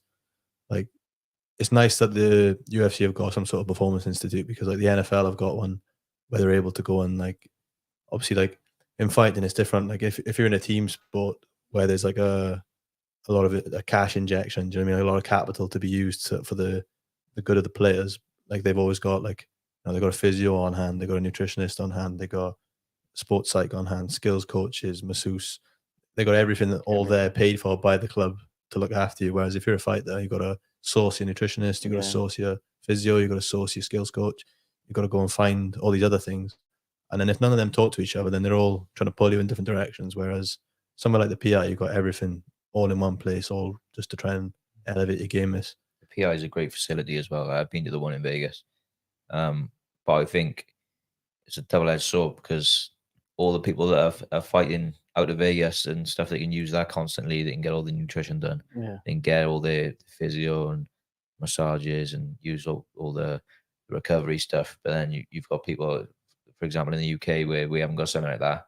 You got guys that are in the UFC, but they don't have those benefits of actually having things provided by the UFC.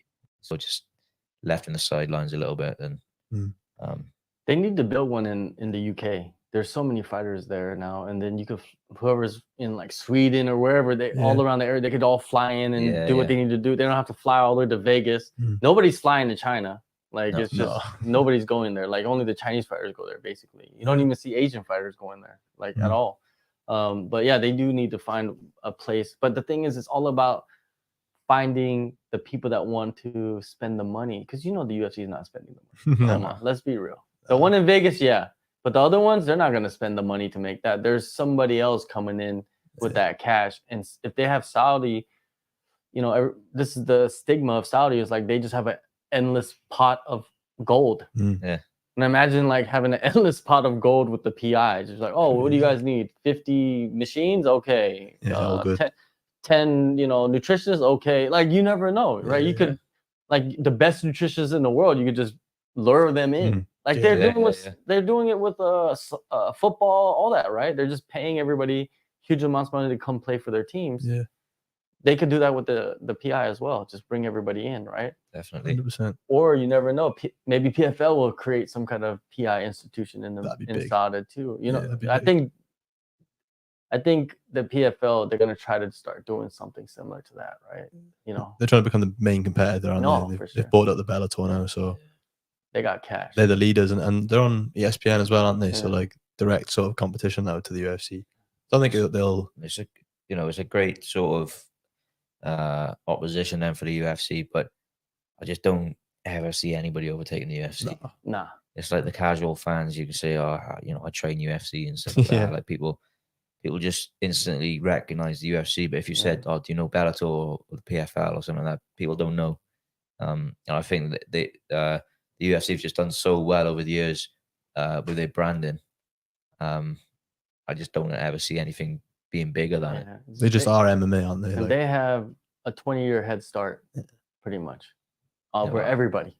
I hear that the Bellator, well, apparently had more money than the UFC. I'm not sure how true that was, but even if that was the case, you know, they're still not performing in the like the marketing side of things as the UFC, and I just don't see anybody ever overtaking it. Those 3 letters, man. Those 3 letters. It's it's like Q-tips, or like Q-tips are not called Q-tips, Yeah. but you call them Q-tips, but it's just the name of the company. Yeah. It's really cotton swabs, right? But the name of the company is Q-tips, so they call it Q-tips. Yeah. There's like Genericized trademark. yeah. It's just like the brand becomes what it is. Like fighting, the brand is UFC. It becomes what it is. Like I train UFC. Be interesting to see sort of where sport is within the next 10 years. Yeah. It's Well, the fights are gonna be so high level. yeah. Like in the next 10 years, the level of this sport is just right now it's gonna be here and it's gonna be like that. Yeah. We're gonna see fights that are so close that everybody's just gonna argue about like who won, because the skill level will be so high. They can reverse pretty much everything that you're doing, right? And it just takes that one little mistake at the highest level. And I think some fighters will be able to find that little mistake, some won't, but they'll still be able to perform at a high level, right? So the fights will be super close. I think you're starting to see it now, and you're like people who just train MMA and they're not having to train like individual arts anymore. It's like, oh, what's your background? It's like I just do MMA. Like that's obviously back in the day it used to be like I'm a grappler. I started off with wrestling. I started off with boxing, and you're trying to always like find a way to bring them up together. But now the kids can walk into an MMA gym and just say, I want to fight MMA, and they go, okay, son, you can just train MMA from day dot. And over the years now, that's just going to make the tide is going to rise. That's how I got started. I pretty much went straight into MMA, and I think I started at 16, but you got people that are starting way younger than me now, doing the exact same thing, but also having the the coaching team and the people that are doing it now. They're going to be around when they're sort of going through the ranks. We're sort of seeing it now with, obviously, back in the day, Jack Marshall was the first to get into the UFC from Wales, and he never had what we had to get to that position. So it's like it's interesting to see sort of where we can get to with the stuff that he had and more.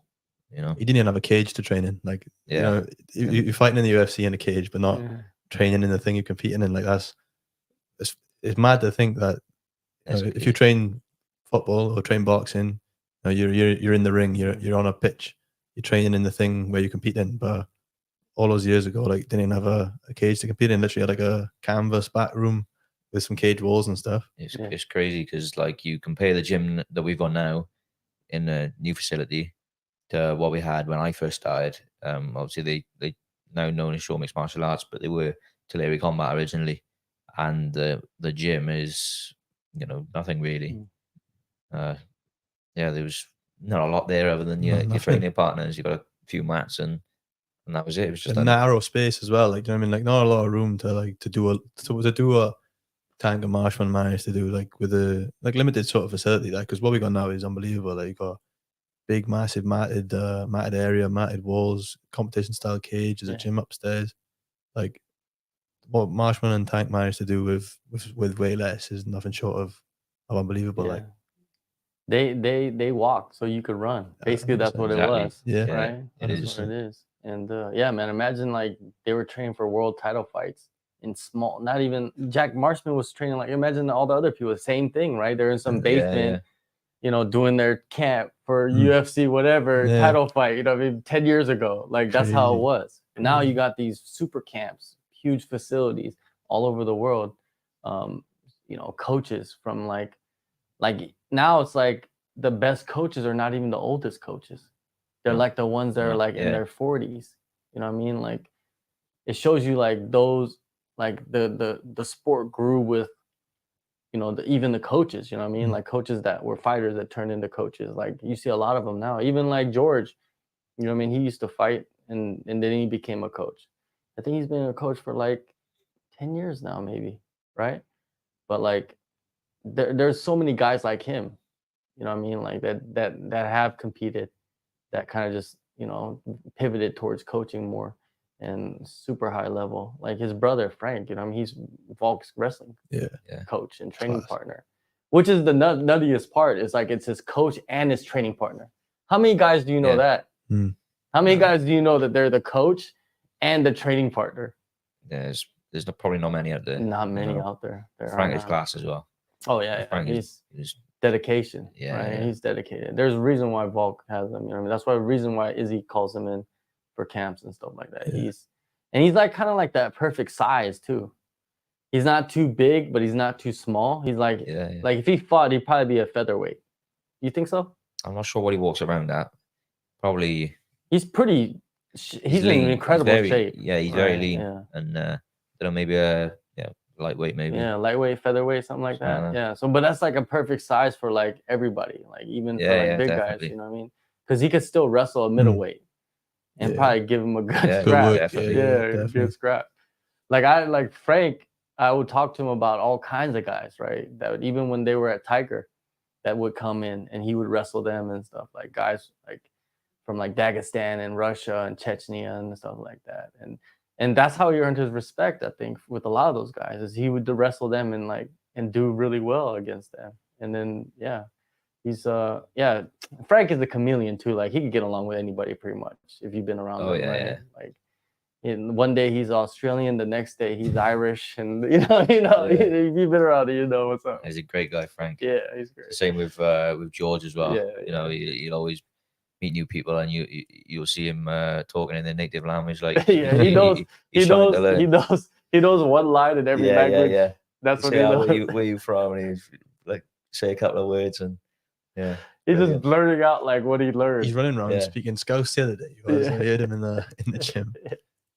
Giving it the arcade and stuff like that. Yeah. That's the vibe though. You know what I mean? That's the vibe. That's what you want. You know, it's not like it's serious, but it's not. Like it's serious when it's supposed to be serious, but then you just chat shit.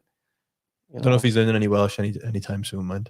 Like I think he's gonna. I doubt it. He's gonna struggle with some Welsh. Yeah. But you know who? There's some people that I meet. I like from interviewing fighters from like all over the world. Like I'm pretty good at like listening to people and understanding what they say, no matter what their accent is. Yeah. But then there's certain people from like Ireland that I cannot, like, it's so hard. Like you get bits and pieces, but it's like, damn, man, you got to say that again. I'm pretty good at understanding different accents, but there are people, you know, some of them Irish. And I feel like, what do you say? It's pretty insane, right? Like they're speaking English too. It's just like the accent is just off the, just new, you know. I think some of the listeners are probably going to struggle to understand me, like, because most of the time it's like quiet. It sounds like I'm muffled half the time, like. So all the best to them trying to listen to this, like. But check the subtitles on. Yeah, check the subs on, like. No, but I understand everything you say, you know. But I think because I've interviewed so many fighters from all over the world that my ear has been trained. But like I said, some of those Irish boys just. It's tough. And where you go as well will change. Like if you're Ireland, like south or north, it'll depend on where you sound. If you're on the, like, I think there's islands off the coast of Ireland, and you're not getting anything from them. Like, do you know what I mean? Like it's completely different. They're still fighting in the wars. You know what I mean? Out there, you know? Like I remember, like the Vikings. You know the show Vikings? Yeah, I love that show, man. And that show is like you hear all the different accents from like different parts of, you know, the UK, I think mostly, right? And it's just Europe, but those shows are the best. I love those shows. But let's move on. This will be probably the last topic, is the PFL. This weekend, PFL versus Bellator pay-per-view is going to happen in Saudi Arabia. Two fights, I think, two champion versus champion fights have been canceled. The first one was the welterweight fight between Jason Jackson and Magomed Karamov. That fight was lost. So I think Jason Jackson's gonna fight Ray Cooper at a catchweight. But that's title fight's gone. And then Jesus Pinedo, who I think, man, he's a guy that nobody really knows, but he's super good. Like, he's beaten like everybody. He beat Brendan. Yeah, he beat Brendan, dude. Like if he Brendan, the dude is really good, right? And he was supposed to fight Patricio Pitbull, but Pinedo he dropped out, and now that fight is not happening. So, so we got 1, 2. So basically, you only got 2 title fights. Is that it? Yeah. So you got Pereira the heavyweight for PFL versus Ryan Bader, the heavyweight for Bellator. Impa Kasangana, who's not, I guess he's the champion. No, he's a light heavyweight champion versus the middleweight champion, Johnny Eblen. I think Johnny Eblen is probably one of the best fighters in the world, pound for pound. He's good. Very good.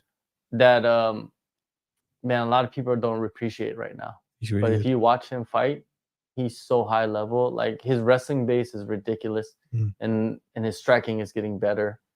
And yeah, he fought Fabian, which was a great fight. Fabian fucked his ass up. That cut was, man, he's lucky that fight was finished, because that cut, they could have stopped the fight. You hear it from a lot of people as well. People say like Johnny Eblen's like unbelievable, like in the gym. Like he's ATT, I think. But everyone talk about him like he's sick. Like.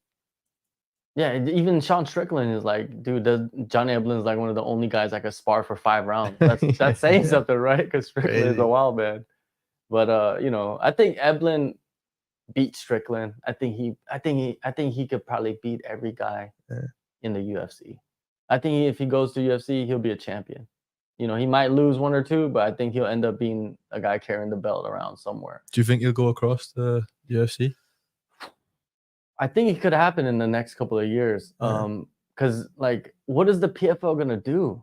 They don't have a middleweight division for a tournament. You know what I mean? What, are you gonna have him go up to light heavyweight and fight for $1 million? Or are you just gonna have him defend the title in Bellator?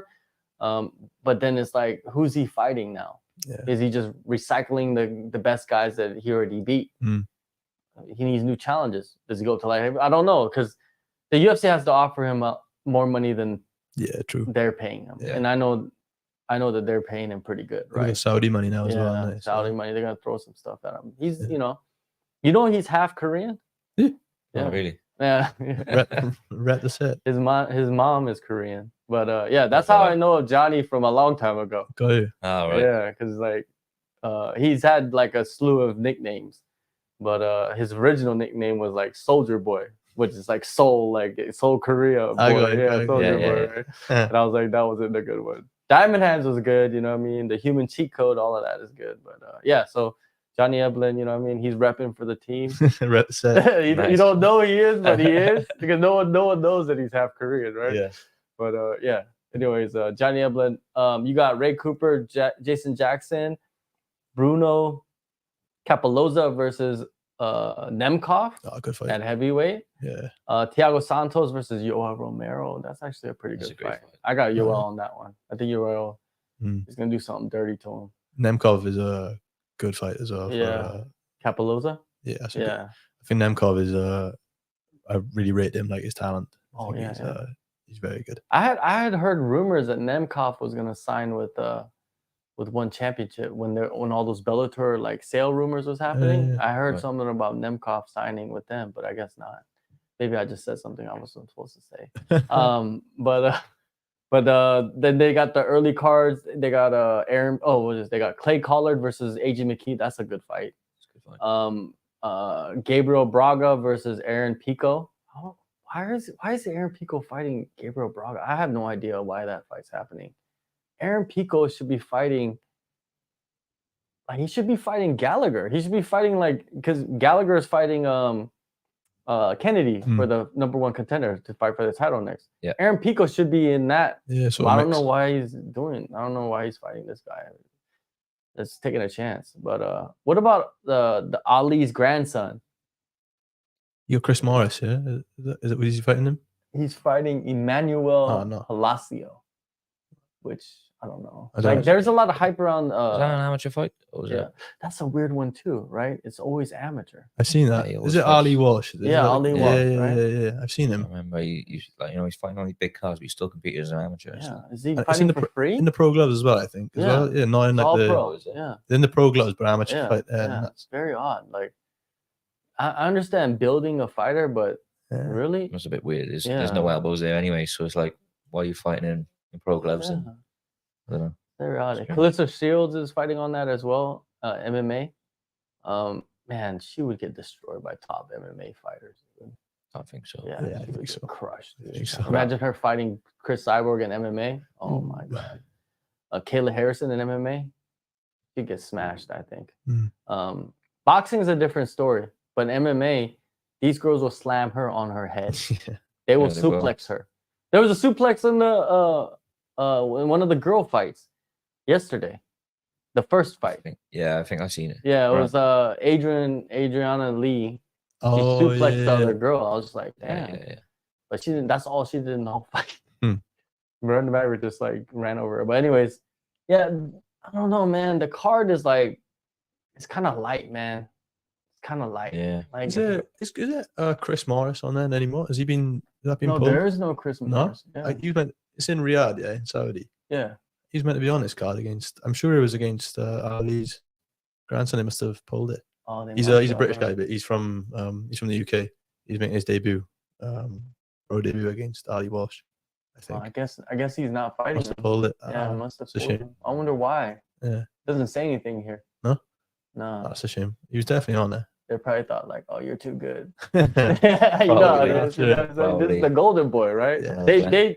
They're juicing that Ali stuff. Oh yeah. It's every broadcast. Yeah. It's just a good angle, isn't it? Is he Ali's grandson? I know plenty of people are getting the the nice pick me fights. So. Yeah. We were talking about it earlier, right? You just get these like showcase. Yeah. Nice way of saying it. Showcase fights, right? People always say, it's like, dude, in fighting, there's no such thing as a showcase fight. There is none. Because why? The guy that you're fighting, unless they're a complete like taxi driver or something, right? Or tuk-tuk driver, whatever you want to call it. But if they're really training and they're legit serious about their career, you're risking by fighting him, even though you think that he's not very good. Like, he could catch you. Like, there's guys that just might have that one little punch that they like to throw, and it's just kind of take you out at the end of the day, like training to kill you. Like. There is no showcase, but you know what though? I think this is kind of light. I'm looking forward to watching Johnny Eblen fight Impa Kasangara, because Impa, he's really a middleweight, but he fought at light heavyweight and beat all. That's how, I'm just gonna say it right now. That's how the level of competition.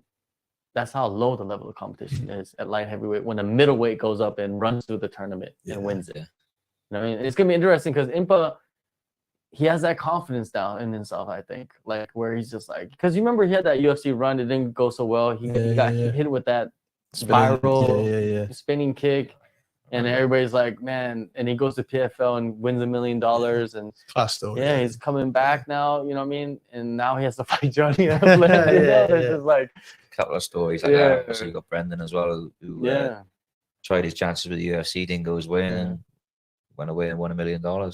Yeah, not everybody is made for the UFC. I'm just gonna put it out. Not everybody. It's not the best avenue for everybody. You know, it's not. At the end of the day, it's a short career, and you know, you got to be a businessman about what you do. And if certain places is going to be paying your bills, then you know, you got to do what's right for you. What about, you know, this is a bad. I think this is a bad trend that's happening right now. Is that fighters are entering the UFC too early. They're kind of getting pushed into the UFC too early, and sometimes I think it's management.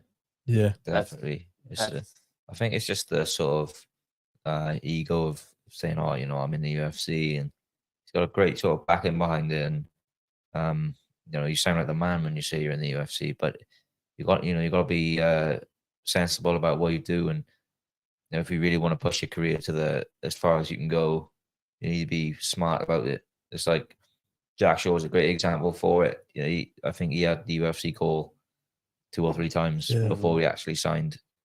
I think the first was when he turned pro, and the second was when he won the Cage Warriors title for the first time. And then he defended the belt against Scott Malone. And I know Richard Shaw was saying about how they were saying, "Oh yeah, but what if you fight Scott Malone and loses? Now his chances of the UFC are going to be gone." And he said, "Well, if he loses, he's not ready for the UFC." True. And you know, he beat Scott Malone, put him away, signed for the UFC, made his debut in Copenhagen, finished the guy, and you know, he is where he is now. But I think you need to be really smart about you know, the things that you do and how quickly you go certain places. I've got my professional debut coming up.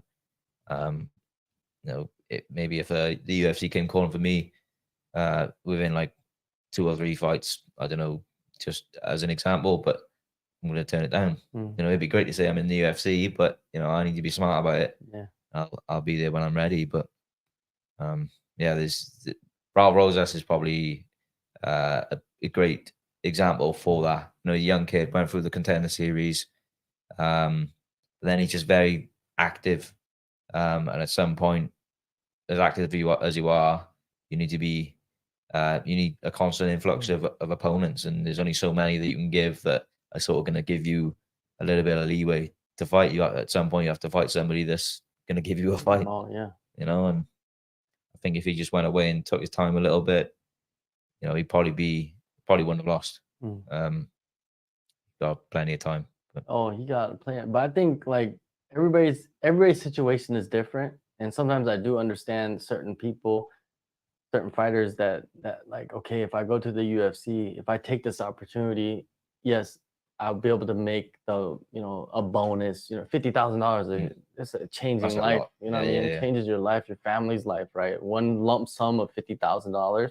That's crazy. You know, like when you're making like 5,000 and you get 50,000, you're like, you don't know what to do, right? Yeah. So like that fantasy could lure you in quicker, right? Especially if you don't have money. You know what I mean? If you come from like really humble, you know, background, right? Like your family is struggling, right? Or something. Yeah. But then now it's like that Contender Series, I think it's the worst thing that happened. Yeah, it does. It's worse than pros, best. Yeah, that's that. Yeah, worse than best. That's it. Pros and cons for everything. In the States, you've got the problem now with like some guys are only like 3, 4, 5-0, and then it's like right Contender Series, and I think it happens. Obviously, I don't follow the lighter weight classes as much as I do the heavier ones, but like you see it a lot in the heavier weight classes because the talent pool is a bit diminished. I think some of the Contender Series guys end up getting on there only about 5-0, and look at their topology. They haven't fought the most craziest of opponents in the run up to the Contender Series fight, and then you win your Contender Series fight, and now it's the big show. There's a bit of development time you could have had, but now you're just in the big leagues, and you are going to have to fight the best of the best. So it can either, obviously, you've got to roll the dice, and if it don't pay off, you can be straight back to the regionals, and you have to build all over again. And it's a lot harder to get back in than it is to just get in and stay in. And that should be everyone's goal, I think, is to, you know, you don't want to be in and out. You want to be in, have a good run, stay there for as long as you can, make a good career, good money, and then retire. You don't want to have to like get in. You got a 4-fight deal, you know, draw one, lose one, then you're fighting for your contract on the 3rd fight, and then you get cut. Then you got to go away then and build all the way back to the big show again. It's a tough task to do. Like, yeah, especially it's not, you're not playing tennis. No, you're not playing tennis. Depending on like sort of your attitude towards it, then that could be devastating for you to get in the UFC. Lifelong dream, be cut. Like, where's the motivation then from going from fighting for say 10,000 and 10,000 in the UFC, your first fight, to having to go back to the regional shows and you just make a couple of grand? You know, it's hard to be motivated in those sort of situations. Imagine like you were making 50 and 50 and you get cut, and now they're offering you 10,000 to fight. Yeah, You're tough. just like, man, how do I deplete my lifestyle to that amount of money? You know what I mean? It's just, it is hard. It is hard for a lot of these guys. You know, like they're like Yuri Prohaska, right? He turned down the UFC a bunch of times because his coach wanted him to go to Japan and fight higher level of competition before actually getting into the UFC. And he made the right choice. He went over there to Japan, became the rising light heavyweight champion, fought a bunch of guys, King Mo, a bunch of Bellator fighters as well over there, beat them all, beat most of them. And then he went to the UFC, what, 2nd fight, 3rd fight, wins the title. And he's probably made crazy amounts of money. But if he would have went in there much earlier, he might not have been in those positions, right? But because he built himself up outside the promotion, they wanted him and pretty much negotiated, I think, because he has a good manager as well, negotiated these terms, right? Where he's getting paid a certain level of money. And then if he wins this, then he goes to this and he goes, you know, I'm pretty sure there's a lot of negotiation and talks into like how they see the future, how they see the career panning out with the UFC, right? That's got to be talked about. There's no way he could have gone in like Jerry, like he's got about 30 pro fights. Like there's no way he's going in on 10 and 10. Like it's just not happening. Impossible. But if he would have went like, let's say, without that experience, maybe it was just too fast, and we would have never saw the Yuri that we see now, right? It's just there's a lot of fighters like that. I believe. Like I've interviewed, I interview fighters like Contender Series and Ultimate Fighters and regional scene and all that, and I see them and I talk to them, and sometimes I'm thinking like, man, if this fighter would have went into the UFC now after being cut already like 2 years ago, it's like they're ready now, but they it's just like it's circumstances, right? But the Contender Series is the best. I always say it's the best and the worst thing. I would like to see the statistical numbers of like how many people go on the Contender Series, sign with the UFC, and get cut, and how many fighters have actually stayed for the long term. There's been champions, right? Jamahal Hill was on Contender Series. Again, I think because of those types of people like Sean O'Malley and stuff going through the contenders, that's why it does so well for fighters to actually go through the UFC that way. I think as soon as you actually, if you perform well and Dana likes you, they're going to look after you a little bit. Yeah. They're going to build you up. So, you came through the Contender Series. And I think that's, a really good way into actually getting to the UFC. Dana likes you. That's so funny. Like that expression. Yeah, it's my, if Dana likes you, counts for a lot. Though, yeah, it counts for a lot. Dana knows your name. Yeah. It's like Dana knows your face. With the Contender Series, I think it's a mad one because back in the day, if you're like a Cage Warriors, if you're in the European scene, pretty much winning the Cage Warriors title was your ticket to just be signed. But now that's gone away because now winning a Cage Warriors world title just means you get a Contender Series shot, which is mad. I don't think it's like it can pay off for some, but it don't pay off for others. Like Joe Hardwick pretty much cleaned out the entire division in Cage Warriors, like with finishes as well, not boring decisions. Like couldn't have asked any more. If you're the UFC matchmaker, you're going, who's on the regional scene? Here we go. We got Cage Warriors lightweight champion. Past 4 fights, he's finished them all. Like striker as well, exciting fights. Back in the day, that was merit for going, yep, you're in. Yeah, but now it's let me get you on the Contender Series. Like there's a lot of European guys that have won a title or been competing at that level and just not even kind of looking to being signed by the UFC. And I don't know. I think sometimes it's probably just lucky, you're in the right place at the right time. But other time, I think they need to put some respect on actually like winning Cage Warriors world title, and I think that's a big achievement. Yeah, that should punch your ticket right 100%. Away. Yeah. And then why would you have to go? That's like going backwards. Yeah.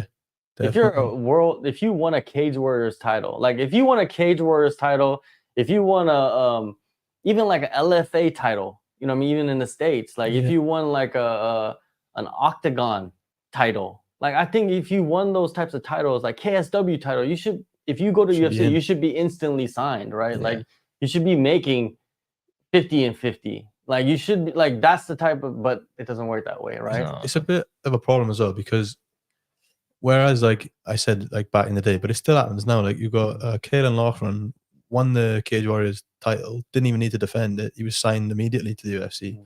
But George wins the title, defends it multiple times, and gets a Contender Series shot.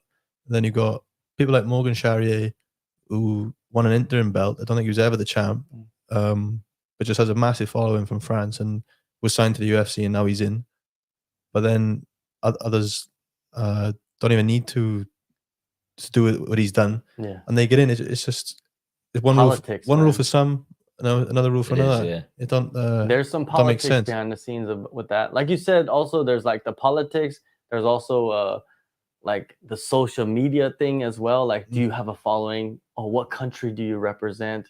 Do we want to crack into that market? Is there a TV deal? Think about the TV deals, China, like the Chinese TV deals that the UFC has. Yeah. Like, it's got to be like $100 million, right? Like the country's massive. They're making crazy money, and they have TV deals all around the world that nobody ever talks about. But they probably got like $500 million worth of TV deals, which is insane, right? Like that they could have something like that, no, but it's UFC. I think it's mad. That's what I was trying to think of just now as an example. Paul Hughes, like from Cage Warriors, like he's Irish. He's got a big following. He's got a good story. Like he's won the belt at featherweight, went up to lightweight and got a finish. But he's been called to the UFC for ages and ages and ages, but they've just not signed him. But then it just don't make sense. I mean, sometimes you got a massive following and it works in your favor. Sometimes you got a big push and you win the belt and it doesn't work for you. it's just a testament to like if you've got some sort of clever marketing and branding and stuff, you can go further than those that don't. I think it's also like who is pushing for you to get into the UFC as well, because some people might not like you and be like, you know, behind the scenes people. Yeah. Fuck that guy. Yeah. You know, like maybe you didn't have a good back and forth with that person, and they're like, fuck that guy. Like he's hard to deal with. You know what I mean? Like that whole fucking he's hard to deal with. Kid don't want to fight. Kid don't want to fight. You know, I think he's turning down fights. That sort of relationship you build with people is obviously definitely helps. Like, I see that Topuria's brother signed to the UFC now. You know, if Ilia's wasn't his brother, would he be in the UFC? Who knows? You don't know, do you? So Artem Nabov, you know. Yes, like, that's the biggest one. The GOAT, right? The GOAT, right? It's wild to me that they're not friends anymore. No, quite the opposite. Isn't that insane? Yeah, it's like they're in a huge battle, right? Yeah. Like all off the text as well, like just a WhatsApp message that says, "Oh yeah, you'll get a percentage." Like, crazy court case. You know what though? Conor did a lot for him though. To be honest, 100%. He shouldn't have had the UFC career that he did. Like no way. He hung in there, man. He's the GOAT, like for real. Not like the GOAT that you're thinking about, but he is the GOAT, right? Like, yeah, man. He, you know, built like Tyrannosaurus Rex. You know, just he'll fight anybody too. That's the thing that I think the UFC like. That of course he's Conor's boy, but then also he'll just fight, scrap with whatever, and just eat punches and move forward. He was there for it when he was excited. Like, not like exciting, but he was there to fight. Like, that's the main thing. He would get people excited, right? Like getting punched right in the face. You know, we got about 10 minutes left. John Jones, man, is gonna be here for the next couple of days in Phuket. You guys gonna go both days? You guys gonna go tomorrow? I'll be there both days. Seminar? Yeah, I'm gonna go for the Q&A. Obviously, we had George St. Pierre. Doing this a couple of weeks ago. It's nice to just listen to a little Q&A and things like that. Just being the sort of presence of the GOAT then. Nice to watch, but I'm most looking forward to the second day, actually learning from him, you know. So I'm looking forward to seeing what he's going to bring to the table. Let's see, like, if there's a spinning back, you know, like the flying knee. Yeah. You know what I mean? Like, it'll be interesting to see what he's going to do. Yeah. I like it the most just because, like, you get to see these guys in person. Because, like, for me, like, I'm a taller guy, and like I am the same size as Khamzat. But when I see him on TV, I think he looks huge. I think he looks so tall. He looks so long. But apparently, we would size up next to each other and be the exact same. But in my mind, it doesn't feel like that's the case. So it'd be nice to obviously see John now and see like how big the man actually is. Because he's a heavyweight. He's like 6'5" or whatever. Looking big. He's looking big, and John's looking big. You good to see him in person and his presence, like, because he's massive, like big athletic guy. You're gonna go step up. You're gonna size up. No, not at all. But like, you know what I mean. You want to be like, right. This is what a heavyweight pro looks like. Sure, well, you know, you gotta step up to him and see how big because he's a heavyweight now. You know what I mean? He's much massive, bigger. Like. But yeah, it's insane. It's like, you know, you get to be around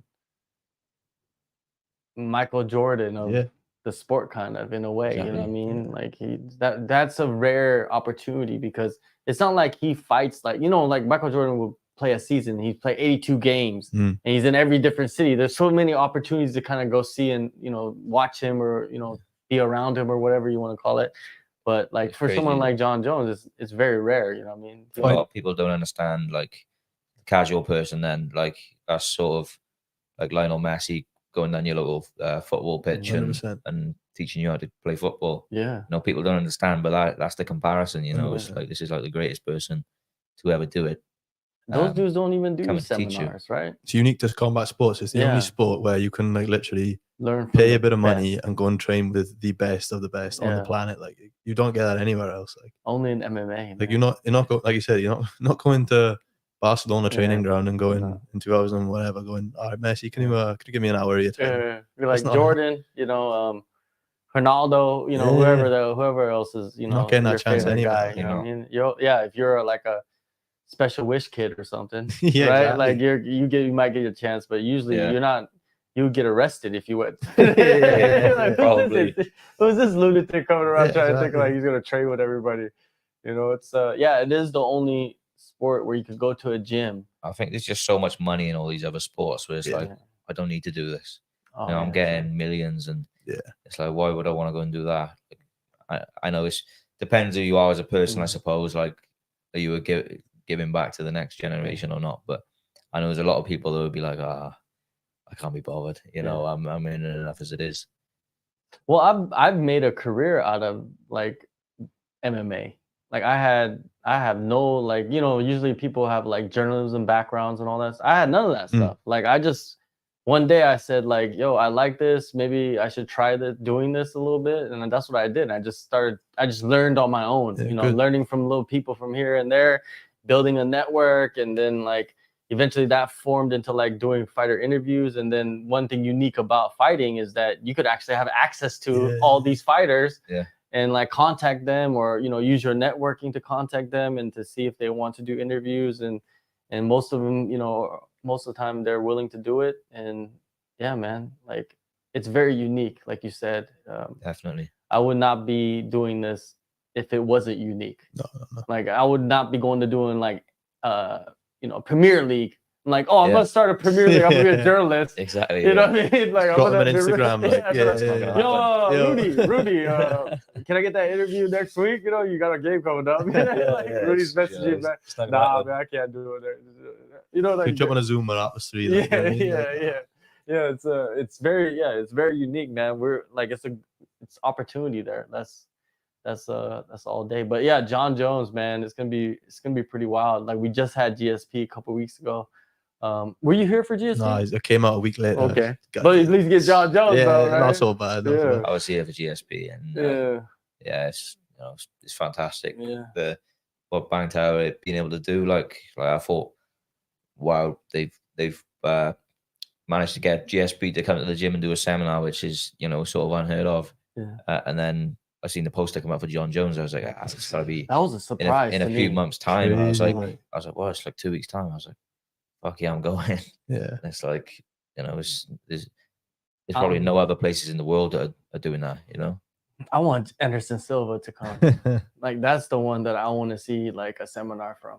Yeah, that would be sick as well. Yeah. I think, you know, aside from the seminar side of things, even just like the talent that comes just to train you, like literally like this week or last week, I trained with Lorenz Larkin. Like for me, like as a welterweight pro, like you can't put like a price on that experience. Like the first week I came here, I boxing sparred UFC vet Cyril Diabate, and he pieced me up.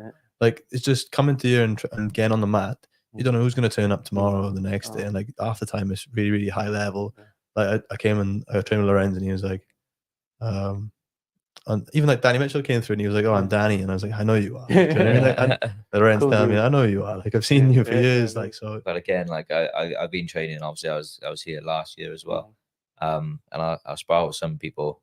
Obviously, there's no real, if you're sparring with somebody new, you don't really have that conversation before the round. So like you have your fight and whatever. And it's not until afterwards you actually look into who people are. And like I've sparred people that are in the UFC or like professional MMA fighters that, you know, have got a lot of fights. But at the time, didn't have a clue like who I was with, and you know, you can sort of. I like to spar with these types of guys because I can judge myself on my own sort of level and where I'm at from where I want to be. Like they're where I want to be. They're in the UFC, and you know, I can just sort of judge myself sparring these types of guys, and I think you can get ahead of yourself sometimes when you're like, oh, this guy's this guy's that. One big thing for me was actually fighting international guys. It was such a big thing because obviously leaving the circuit of UK and you're like, oh, this guy's flying over from France or something like that, but actually it's not until you step in the cage with them you're like, oh, this is just another person. I just demolished him, like, you know what I mean? It's like yeah, I am on this level, and you know, I think that's validation. Yeah, exactly. And you know, it's nice to sort of have this constant influx of people of all different levels coming through Bangtao, because you can just constantly spar with different people, of different cultures, different you know, level and styles too, man. Exactly. Like, That's a big thing. just wild styles, like just crazy different stances, but it all works for them. You know what I mean? But then you got to go in there and figure them out, and they're trying to figure you out, and I think it's all fun. You can get comfortable in your own gym as well. I think it's worth coming away at some point, because you just get used to sparring with the same people, and you figure out what they're good at doing. And I know there's guys that I would catch in a submission or something here that I wouldn't do back home, because they're so used to me going for it and things like that. So it's like, it's a little bit more realistic than to an actual fight where you're going up against somebody that doesn't know anything about you. I think that's great experience in itself. Oh yeah, you get a bit of that fear as well. Do you mean you step on the mat and you touch gloves and you're like, well, what are we going? How are we going to go? Are we going to? How's this going to go? You get that like unknown, and the unknown's always a bit scary. And I think that's the best part about coming here. Like sometimes you see a big guy, you think, oh Jesus, he looks like a big guy, and then you train with him and you go, oh, actually, why was I ever doubting, you know what I mean, my own ability? But it puts that doubt in your mind, and you've got to obviously do the thing you don't want to do, and that is to go into the fire and see what happens. And that's probably the best thing about here, is the body's like always constantly coming through, and like you said, different influences from all over the shop. Like you got the Russian influences, then you got like some guys who are like the Chinese, like the Sander style of grappling and striking together.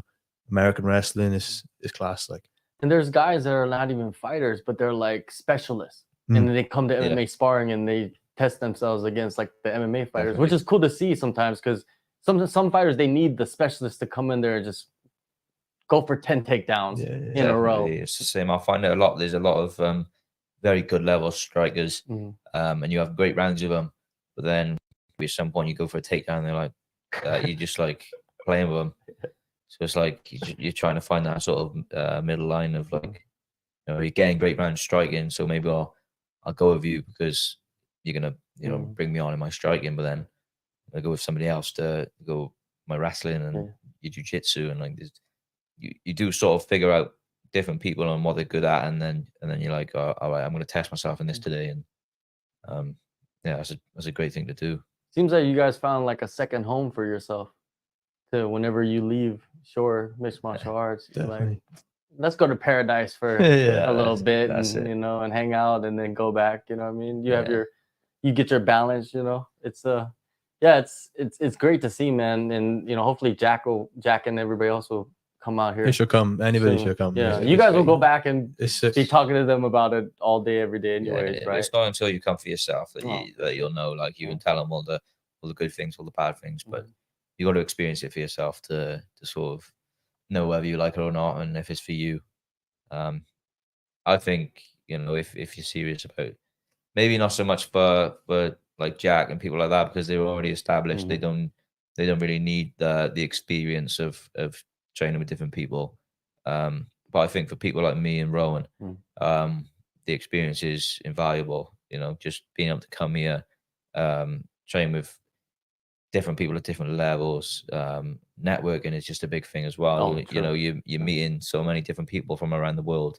Like, who knows who's gonna hook you up with a fight? Like I was coached by Tarek.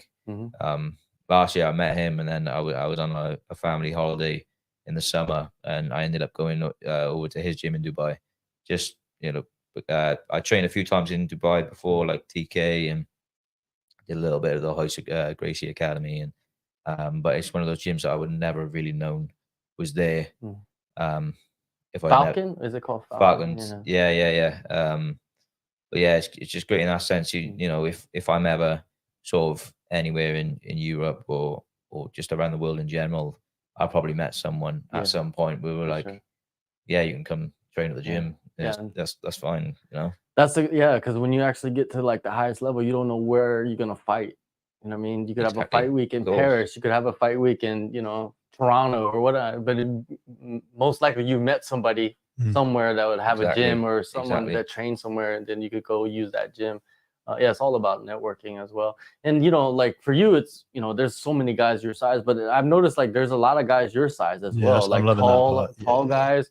Like Flash Daddy, he's like getting ready for his boxing fight, so he's out there boxing, sparring everybody in MMA. He's kind of like a taller dude, longer dude as well. There's a couple guys from the States. I noticed, taller, like middleweight, light heavyweight, kind of like that range. And who the guy from Bahrain was here for a while. I seen him. Wiz, is it? Yeah, Wiz. He's sick, man. Dude, he's only lightweight. I know he's tall and he's skinny. He's thin, That's like great. long arms, like long legs. I was like, He's yo, mad. You don't want to be cracked by them that like the weight classes. Like, yeah, tall guy, like. Dude, it's like fighting a kid. Like he's so tall and long. Yeah. Like he was here the other night doing the show. Him and Nick, the guy from New York. Nick, Yeah, they're both bigger guys, right? Yeah. And well, Nicholas Wiz is just taller, but I guess he's dropping on the lightweight next. That's what he said.